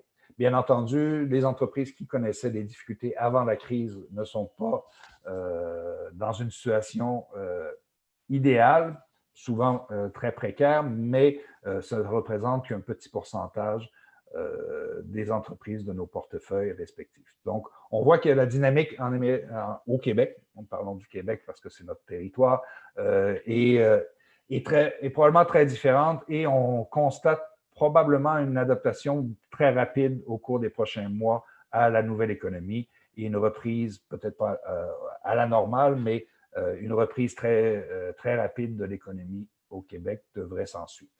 C'est la lecture actuelle là-dessus. Bien entendu, tout ça fait l'objet de concertation, de travail avec les instances gouvernementaux, d'avoir une institution comme Cap Finance qui permet que la finance solidaire parle d'une seule voix, notamment aux institutions gouvernementales et autres, permet de transmettre des messages, de s'assurer que tous et chacun, nous travaillons dans la même lignée.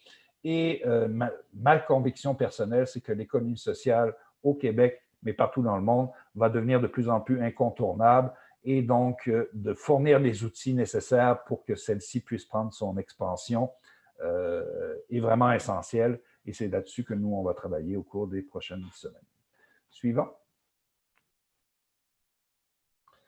Donc, ça résume à peu près ce que je viens tout juste de dire. Suivant.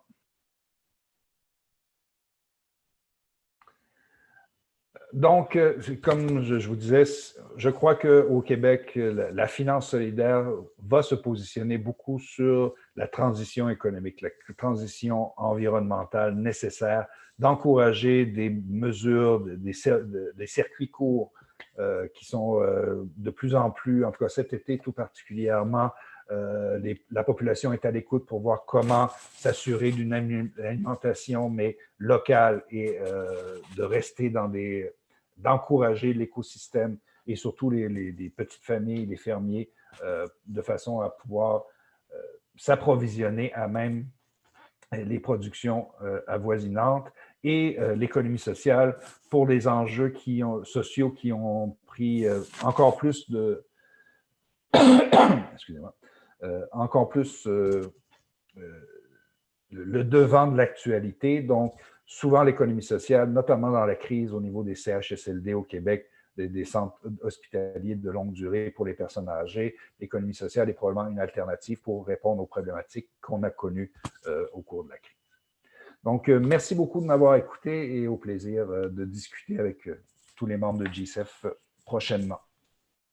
Merci beaucoup, M. Garand. Je pense que je suis vraiment très heureuse de faire ce tour de webinaire avec 6 intervenants, surtout pour terminer avec M. Garand, qui disent que vraiment prioriser l'économie sociale comme solution au développement du pays. Et il faut vraiment positionner les outils de finance solidaire comme un soutien à la transition environnementale et aussi pour développer le circuit court des entreprises collectives de l'économie sociale solidaire. Je pense qu'on rêve vraiment toutes pour avoir un écosystème de finances solidaires québécois. Je crois que ce serait vraiment notre objectif.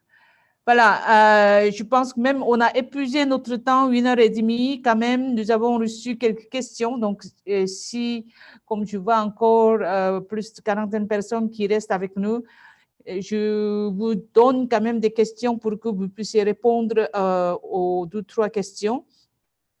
Première question qui vient de M. Lucas Ondobo. Il est doctorant en politique publique aux États-Unis. Il dit, voilà, les acteurs du secteur de l'économie sociale solidaire vivent dans l'insécurité financière, bien que contribuant significativement au développement économique, social et environnemental des communautés. C'est aussi, malheureusement, le secteur économique qui enregistre le plus grand nombre d'acteurs informels.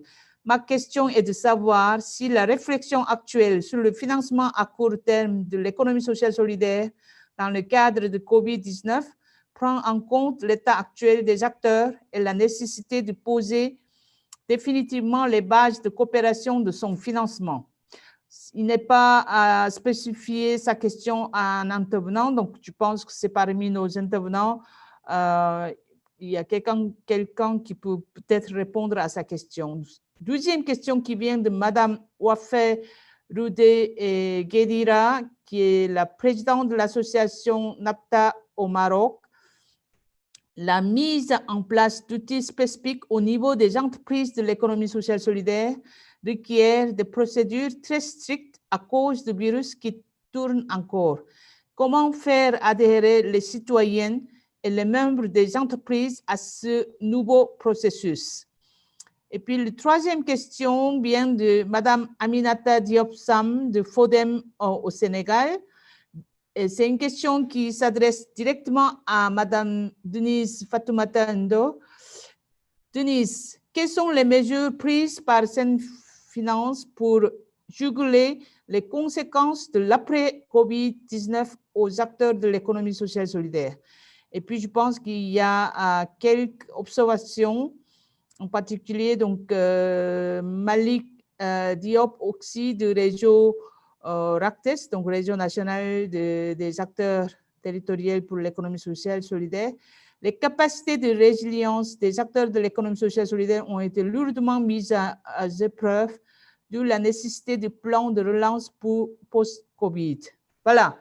Alors, qui va prendre d'abord la parole pour répondre aux ces 2-3 questions?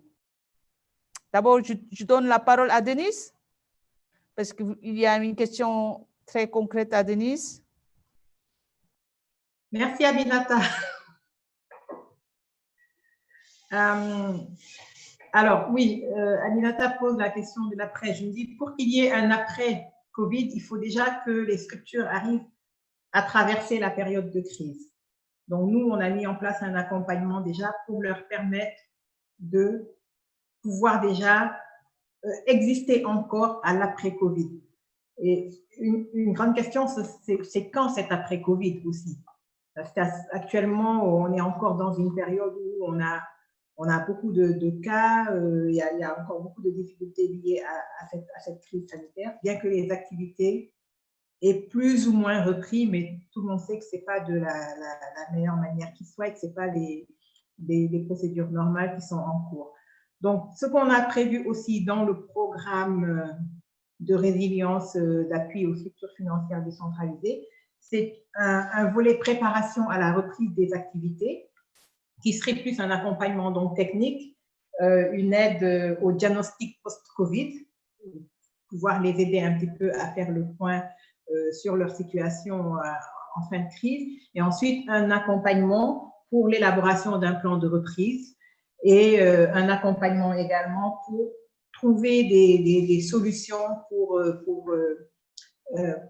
financer ces plans de reprise-là. Donc, ce ne serait pas forcément des financements apportés par Senfinance, mais il y a aussi des possibilités de mise en relation, d'accompagnement pour aller vers d'autres partenaires, notamment techniques.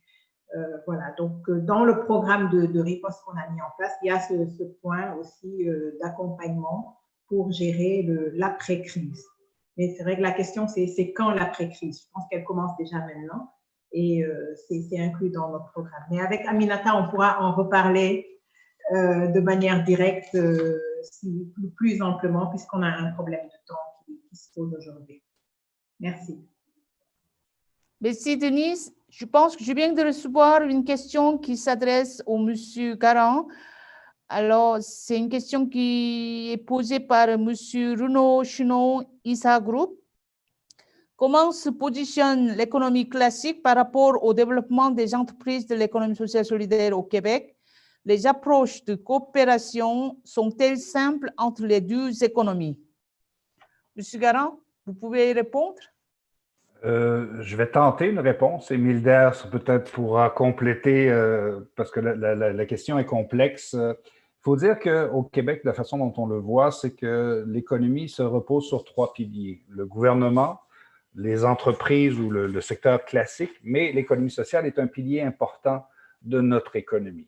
Est-ce que c'est parce que l'économie sociale a une présence très marquée dans notre économie, comme on parlait au niveau du milieu coopératif, qui fait en sorte que la collaboration est probablement naturelle? Est-ce que c'est parce que l'économie sociale est vraiment dans des créneaux à impact social qui sont souvent, qui ne démontrent pas une forte rentabilité, donc les entreprises classiques n'ont pas nécessairement d'intérêt là-dessus? Et on voit, nous, de notre côté, de plus en plus des maillages entre des entreprises privées et des entreprises d'économie sociale qui confient une partie de leur production aux entreprises d'économie sociale en raison de l'importance de plus en plus que la population porte sur l'implication de ces entreprises, comment on appelle ça donc, pour justement s'assurer de l'impact social ou de contribuer à la communauté. Donc, c'est une forme de contribution à la communauté que de s'assurer de collaborer étroitement avec les deux. Est-ce que c'est toujours le cas? Non, l'économie sociale, pour plusieurs, continue à avoir une espèce d'étiquette d'économie pour les pauvres ou d'économie dans des secteurs qui ne sont non viables et autres. On a été en mesure de démontrer, je crois, au fil des années que ce n'est pas le cas, que l'économie sociale peut être non seulement très viable, mais peut être également dans des secteurs, dans tous les secteurs d'activité et répondre à des besoins de ce côté-là. Ce que l'on constate présentement, en tout cas ma lecture personnelle, c'est que bien au contraire, tout ce qui est investissement traditionnel avec impact investment et ces mouvances-là s'intéresse de plus en plus à tout ce qui est social et essaie de voir comment contribuer à cette croissance-là et cette réponse-là. Voilà. Merci beaucoup, Monsieur Garand. Milder, si tu veux compléter? Oui, ben en fait, je répondrai à une autre question après aussi. Oui, effectivement, mais je pense qu'il faut dire qu'au Québec, la différence par rapport à d'autres pays, surtout dans le Sud, qu'on a des grosses institutions qui travaillent dans le domaine. Donc, comme Philippe l'a dit, oui, peut-être historiquement, était vu comme une économie de pauvres, mais ce n'est plus le cas. Quand tu en as la plus grande institution financière au Québec, c'est une coopérative, admettons que les dialogues, ça se fait différemment. Idem au niveau de l'agriculture, la Coop fédérée, par exemple, au Québec, je ne sais pas combien de milliards et milliards, ils en ont des actifs. Donc, la situation peut être légèrement différente. Donc, c'est pas, je pense qu'on peut être vu dans certains pays une compétition entre les deux secteurs. C'est plutôt qu'on vive normalement dans l'économie. Les 3 piliers que Philippe mentionnait, c'est l'exemple parfait de cette dynamique ici au Québec. Puis, il faut comprendre aussi que si on tient en compte tout le travail ou toute l'économie de l'économie sociale, représente quand même autour de 9% du PIB. Donc, ça veut dire qu'il y en a quand même 91% que c'est le reste de l'économie.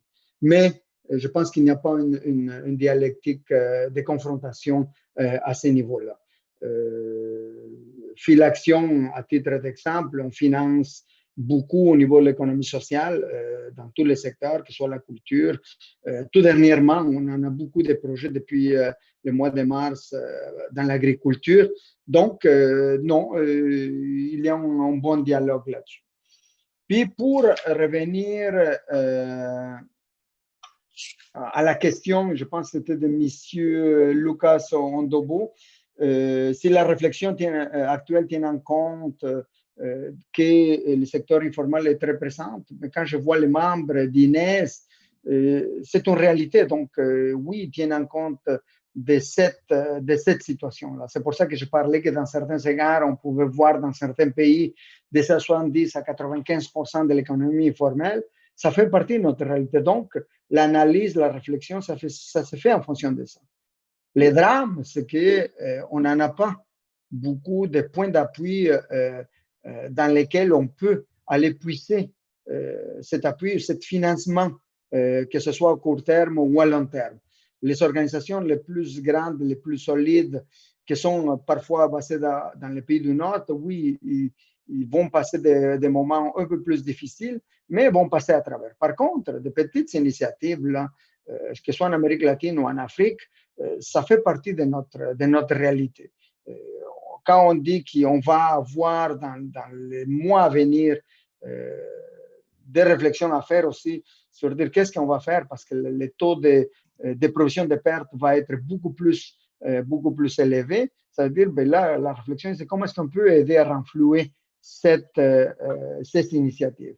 Le travail que je pense qu'il fait d'une part de regrouper, puis le travail qu'il fait aussi en termes d'échange, des connaissances, puis toute la partie de renflouer économiquement ce qui fait le Crédit Agricole avec sa fondation. Je pense que c'est intéressant de voir comment est-ce qu'on peut étendre, comment est-ce qu'on peut jumeler d'autres initiatives ailleurs dans le monde qui sont dans cette fonction. Parce que la solidarité ne devrait plus être que des paroles, doit être des actions à partir de maintenant parce que la situation est très difficile dans beaucoup de pays. Merci. Merci beaucoup, Milder, en tout cas pour ce complément.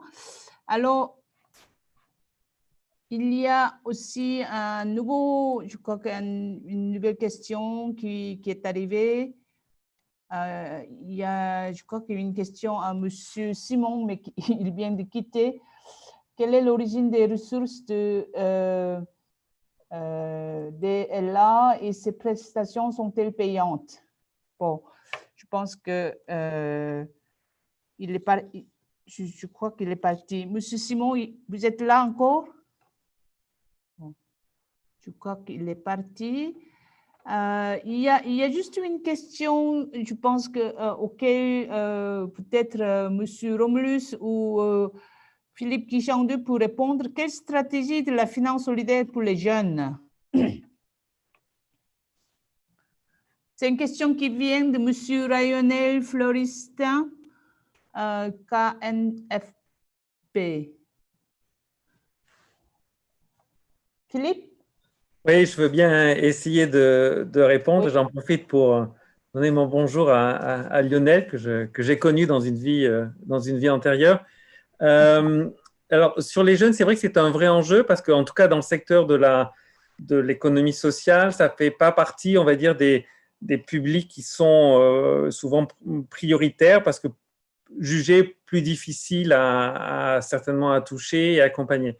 Ce qu'on voit par contre, c'est qu'il y a quand même pas mal de programmes qui existent, qui sont focalisés sur comment effectivement faciliter l'accès des jeunes aux dispositifs de l'économie sociale et solidaire et qui vont passer par des accompagnements, alors souvent financés, je pense par exemple à des programmes tels que en France qui peuvent être financés par l'État ou par des structures, des bailleurs de fonds internationaux qui vont viser effectivement à permettre aux jeunes de recevoir des formations spécifiques, d'être accompagnés sur leurs projets, d'avoir accès à des financements spécifiques, soit en dette, soit en démarrage du capital, un peu sous forme de ce qu'on appelle des fonds quasiment propres, et qui vont permettre d'avancer sur ces questions.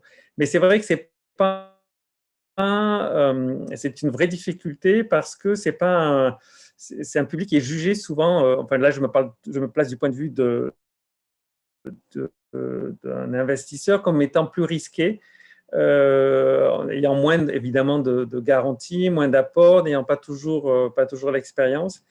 Et je crois qu'il faut effectivement largement militer sur cet enjeu-là pour permettre à ce que aussi bien les États que des fonds privés se mobilisent sur la question de l'emploi des jeunes. Et je pense qu'on voit quand même de plus en plus de programmes qui émergent sur cet axe-là. Mais c'est effectivement, et notamment dans des pays, je pense au continent africain, où vous avez une vraie jeunesse qui demande qu'à travailler, qui demande qu'à s'impliquer. Il y a de vrais enjeux sur ces questions-là. Merci beaucoup, Philippe. Je pense qu'il y a 2 questions qui étaient très générales qui n'ont pas été répondues, mais si Monsieur Romulus, est-ce que vous voulez dire quelque chose sur la question de Monsieur Lucas Ondobo, qui a posé la question si la réflexion actuelle sur le financement à court terme de l'économie sociale solidaire dans le cadre de Covid-19 prend en compte l'état actuel des acteurs et la nécessité de poser définitivement les bases de coopération de son financement. Ou sinon, vous pouvez faire un mot de conclusion. Monsieur Romulus?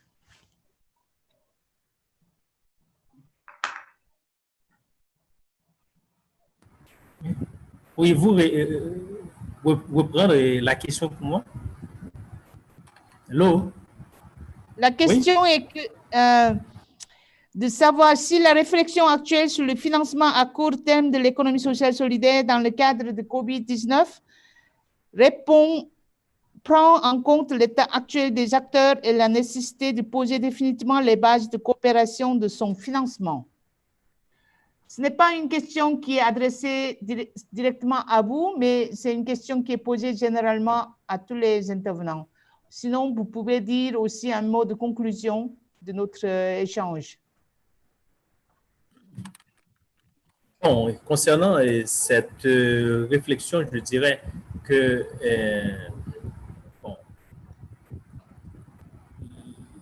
la finance et l'économie sociale et solidaire, c'est un système qui est en mutation. Donc, certainement, il y a, comme beaucoup d'intervenants fait remarquer, il y a certaines difficultés au niveau de beaucoup d'institutions et de microfinance d'avoir de trouver de financement, mais également il y a un problème où qu'il faut renforcer et qu'il faut renforcer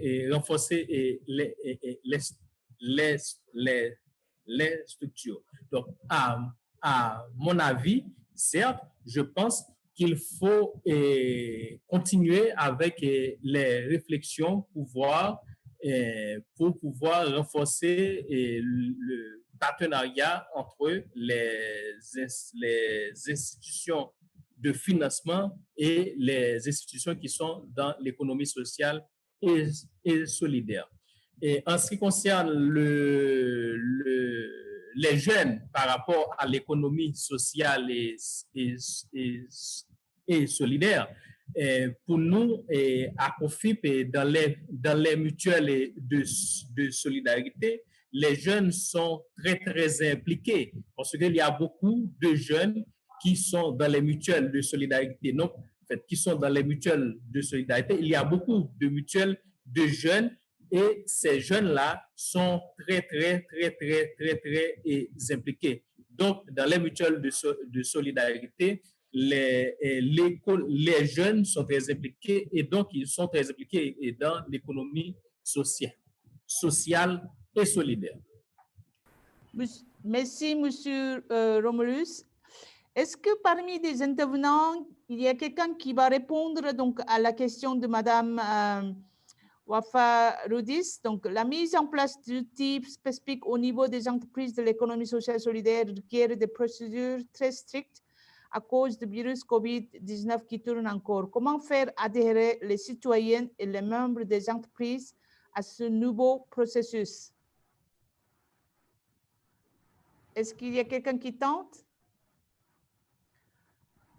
Monsieur Garand ou Monsieur Villegas? Ou sinon... je peux essayer. Oui, dans, allez-y. Oui, merci. Bon, pour l'instant, ce que nous, on voit, puis ce que nous, on entrevoit, il faut, avant de faire adhérer beaucoup d'autres personnes dans des réseaux, il faut passer à travers le Covid. Parce que du moment qu'il n'y en a pas d'échange plus proche, c'est difficile. Toutefois, je pense faire rouler le système actuel, je pense que toute la partie technologique qui a été mise en place par M. Jean Lubner, c'est une réponse à ça. Mais pour de nouvelles initiatives, ça devient un peu plus compliqué tant si longtemps que la situation ne recommence pas à rouler. Parce que dans beaucoup de pays, pour l'instant, c'est à l'arrêt. Et quand c'est à l'arrêt, c'est difficile d'aller chercher de nouvelles initiatives. Mais pour les initiatives existantes, les faire rouler, l'exemple de Jean Lubner est très bien là-dessus. Merci, Milder. Alors, je donne juste 2 minutes, non, 30 secondes, pardon, à tous les intervenants de juste faire un mot de conclusion, s'il vous plaît. Alors, donc, commençons donc, Philippe Kichandu. Non, ce que j'ai envie de dire, c'est qu'on sent quand même que c'est un secteur, 1, qui est actif, 2, qui est résilient et qui l'a prouvé, et je pense qu'il va continuer à le prouver, qui a su s'adapter. Je pense que c'est un secteur qui fait preuve aussi, ou qui a su faire preuve d'innovation. Donc, même si les temps devant nous sont un peu difficiles, je reste optimiste. Après, je pense que pour moi, la vraie question, c'est effectivement ce qui a été mentionné, le passage à l'échelle, et faire en sorte que cette économie, elle devienne une économie mainstream et qu'elle soit effectivement très importante pour l'avenir. Merci. Denise, un mot de conclusion?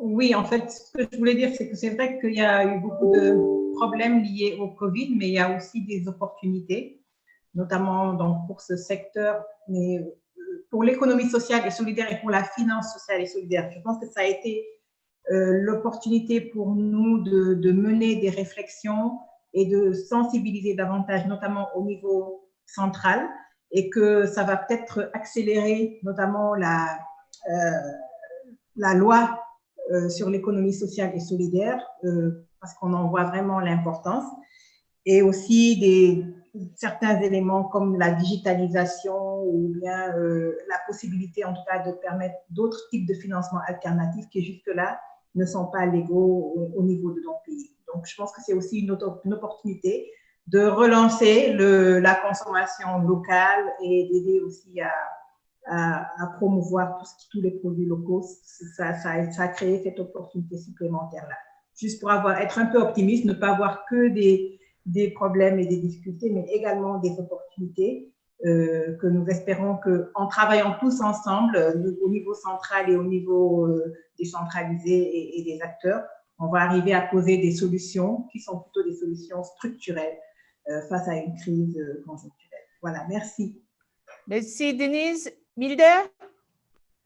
Oui, malgré que je fais état de situations très difficiles de certaines organisations, je n'ai pas eu l'opportunité peut-être de parler que d'autres organisations sont très bien sorties ou ont profité de la situation pour avoir les opportunités, puis pouvoir grandir, puis prendre une place plus importante dans l'économie dans de différentes régions. Donc, malgré cette incertitude au niveau de certaines organisations, je vois quand même du positif là-dedans. Comme disait Fatou, les opportunités sont là-dedans, puis il faut prendre position, puis prendre action dans ces opportunités-là. Avant le Covid, j'en ai vu des initiatives en Amérique centrale ou même au Pérou qui travaillaient des fonds assez importants, malgré l'analyse traditionnelle des finances qui parle des milieux très risqués et tout le reste. Il y a de nouvelles initiatives qui étaient en train de se développer dans lesquelles visaient surtout le contrôle des chaînes de valeur au niveau des différents secteurs de l'agriculture. Donc, ça, ce sont des éléments, je pense, que nous apprend, puis nous sommes des éléments porteurs, puis qui me donnent cette vision positive de l'avenir au niveau de l'économie sociale. Merci. Merci, Milder. Monsieur Romulus, un mot de conclusion, très rapidement.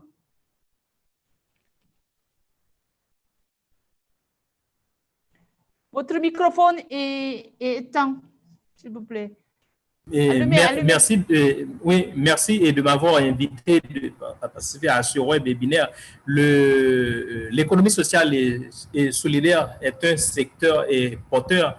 Donc, je pense qu'il faut serrer les rangs pour que le plaidoyer puisse se faire dans tous les continents, dans tout le pays, pour que effectivement ce système ne soit plus considéré comme une économie et de la pauvreté dans certaines régions.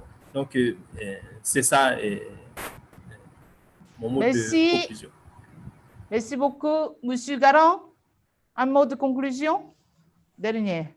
Oui, ben, on va se permettre de rêver. C'est sûr que de mon côté, je suis très optimiste. Je constate que depuis 20 ans, je travaille étroitement en économie sociale, je vois l'évolution et je pense qu'on n'a jamais été à un carrefour aussi important, autant par l'intérêt des investisseurs privés qui démontrent de plus en plus de volonté d'avoir un impact social sur les collectivités et d'utiliser l'économie sociale comme un des facteurs importants dans leur stratégie.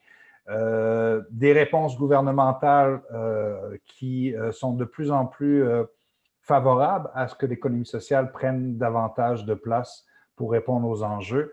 Et j'espère que simplement qu'on va être tous contaminés, mais cette fois-ci par l'économie sociale et pas par des virus qui nous font voir de toutes les couleurs ces jours-ci. Mais je pense qu'on partage tous cette vision et on est tous convaincus que l'économie sociale, c'est une des réponses importantes aux solutions sans aller contre l'économie classique et autres.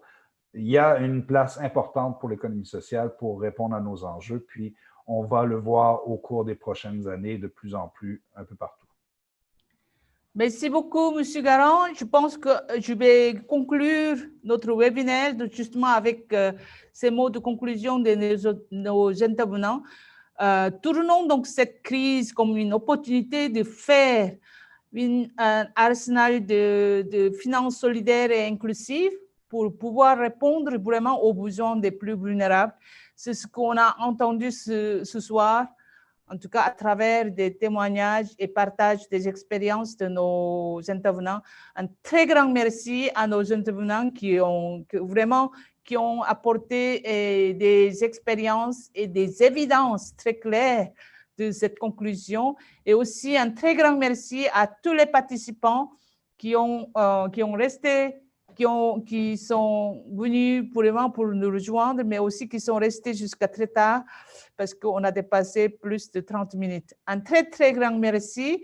On se donne notre rendez-vous pour notre prochain webinaire le 15 septembre sur les nouveaux écosystèmes de l'économie sociale solidaire. Donc, on va rêver ce nouveau écosystème de l'économie sociale solidaire après la crise de COVID-19, tantôt sur le secteur de santé, éducation, économie informelle, y compris aussi la 4e révolution industrielle. Un très grand merci. Bonne journée, bon après-midi et bonne soirée. Au revoir. Un très grand merci à vous tous. Au revoir, merci. Au revoir. Un très grand merci. Merci, portez-vous bien. À la prochaine. Oui, Merci. au revoir. À la prochaine. Au revoir. Merci. Bonnes vacances. Hey, merci. Et Pilar. Si. Un très grand merci à tous nos intervenants. Un très grand merci. Au revoir. À bientôt. Au revoir, à bientôt. Au revoir.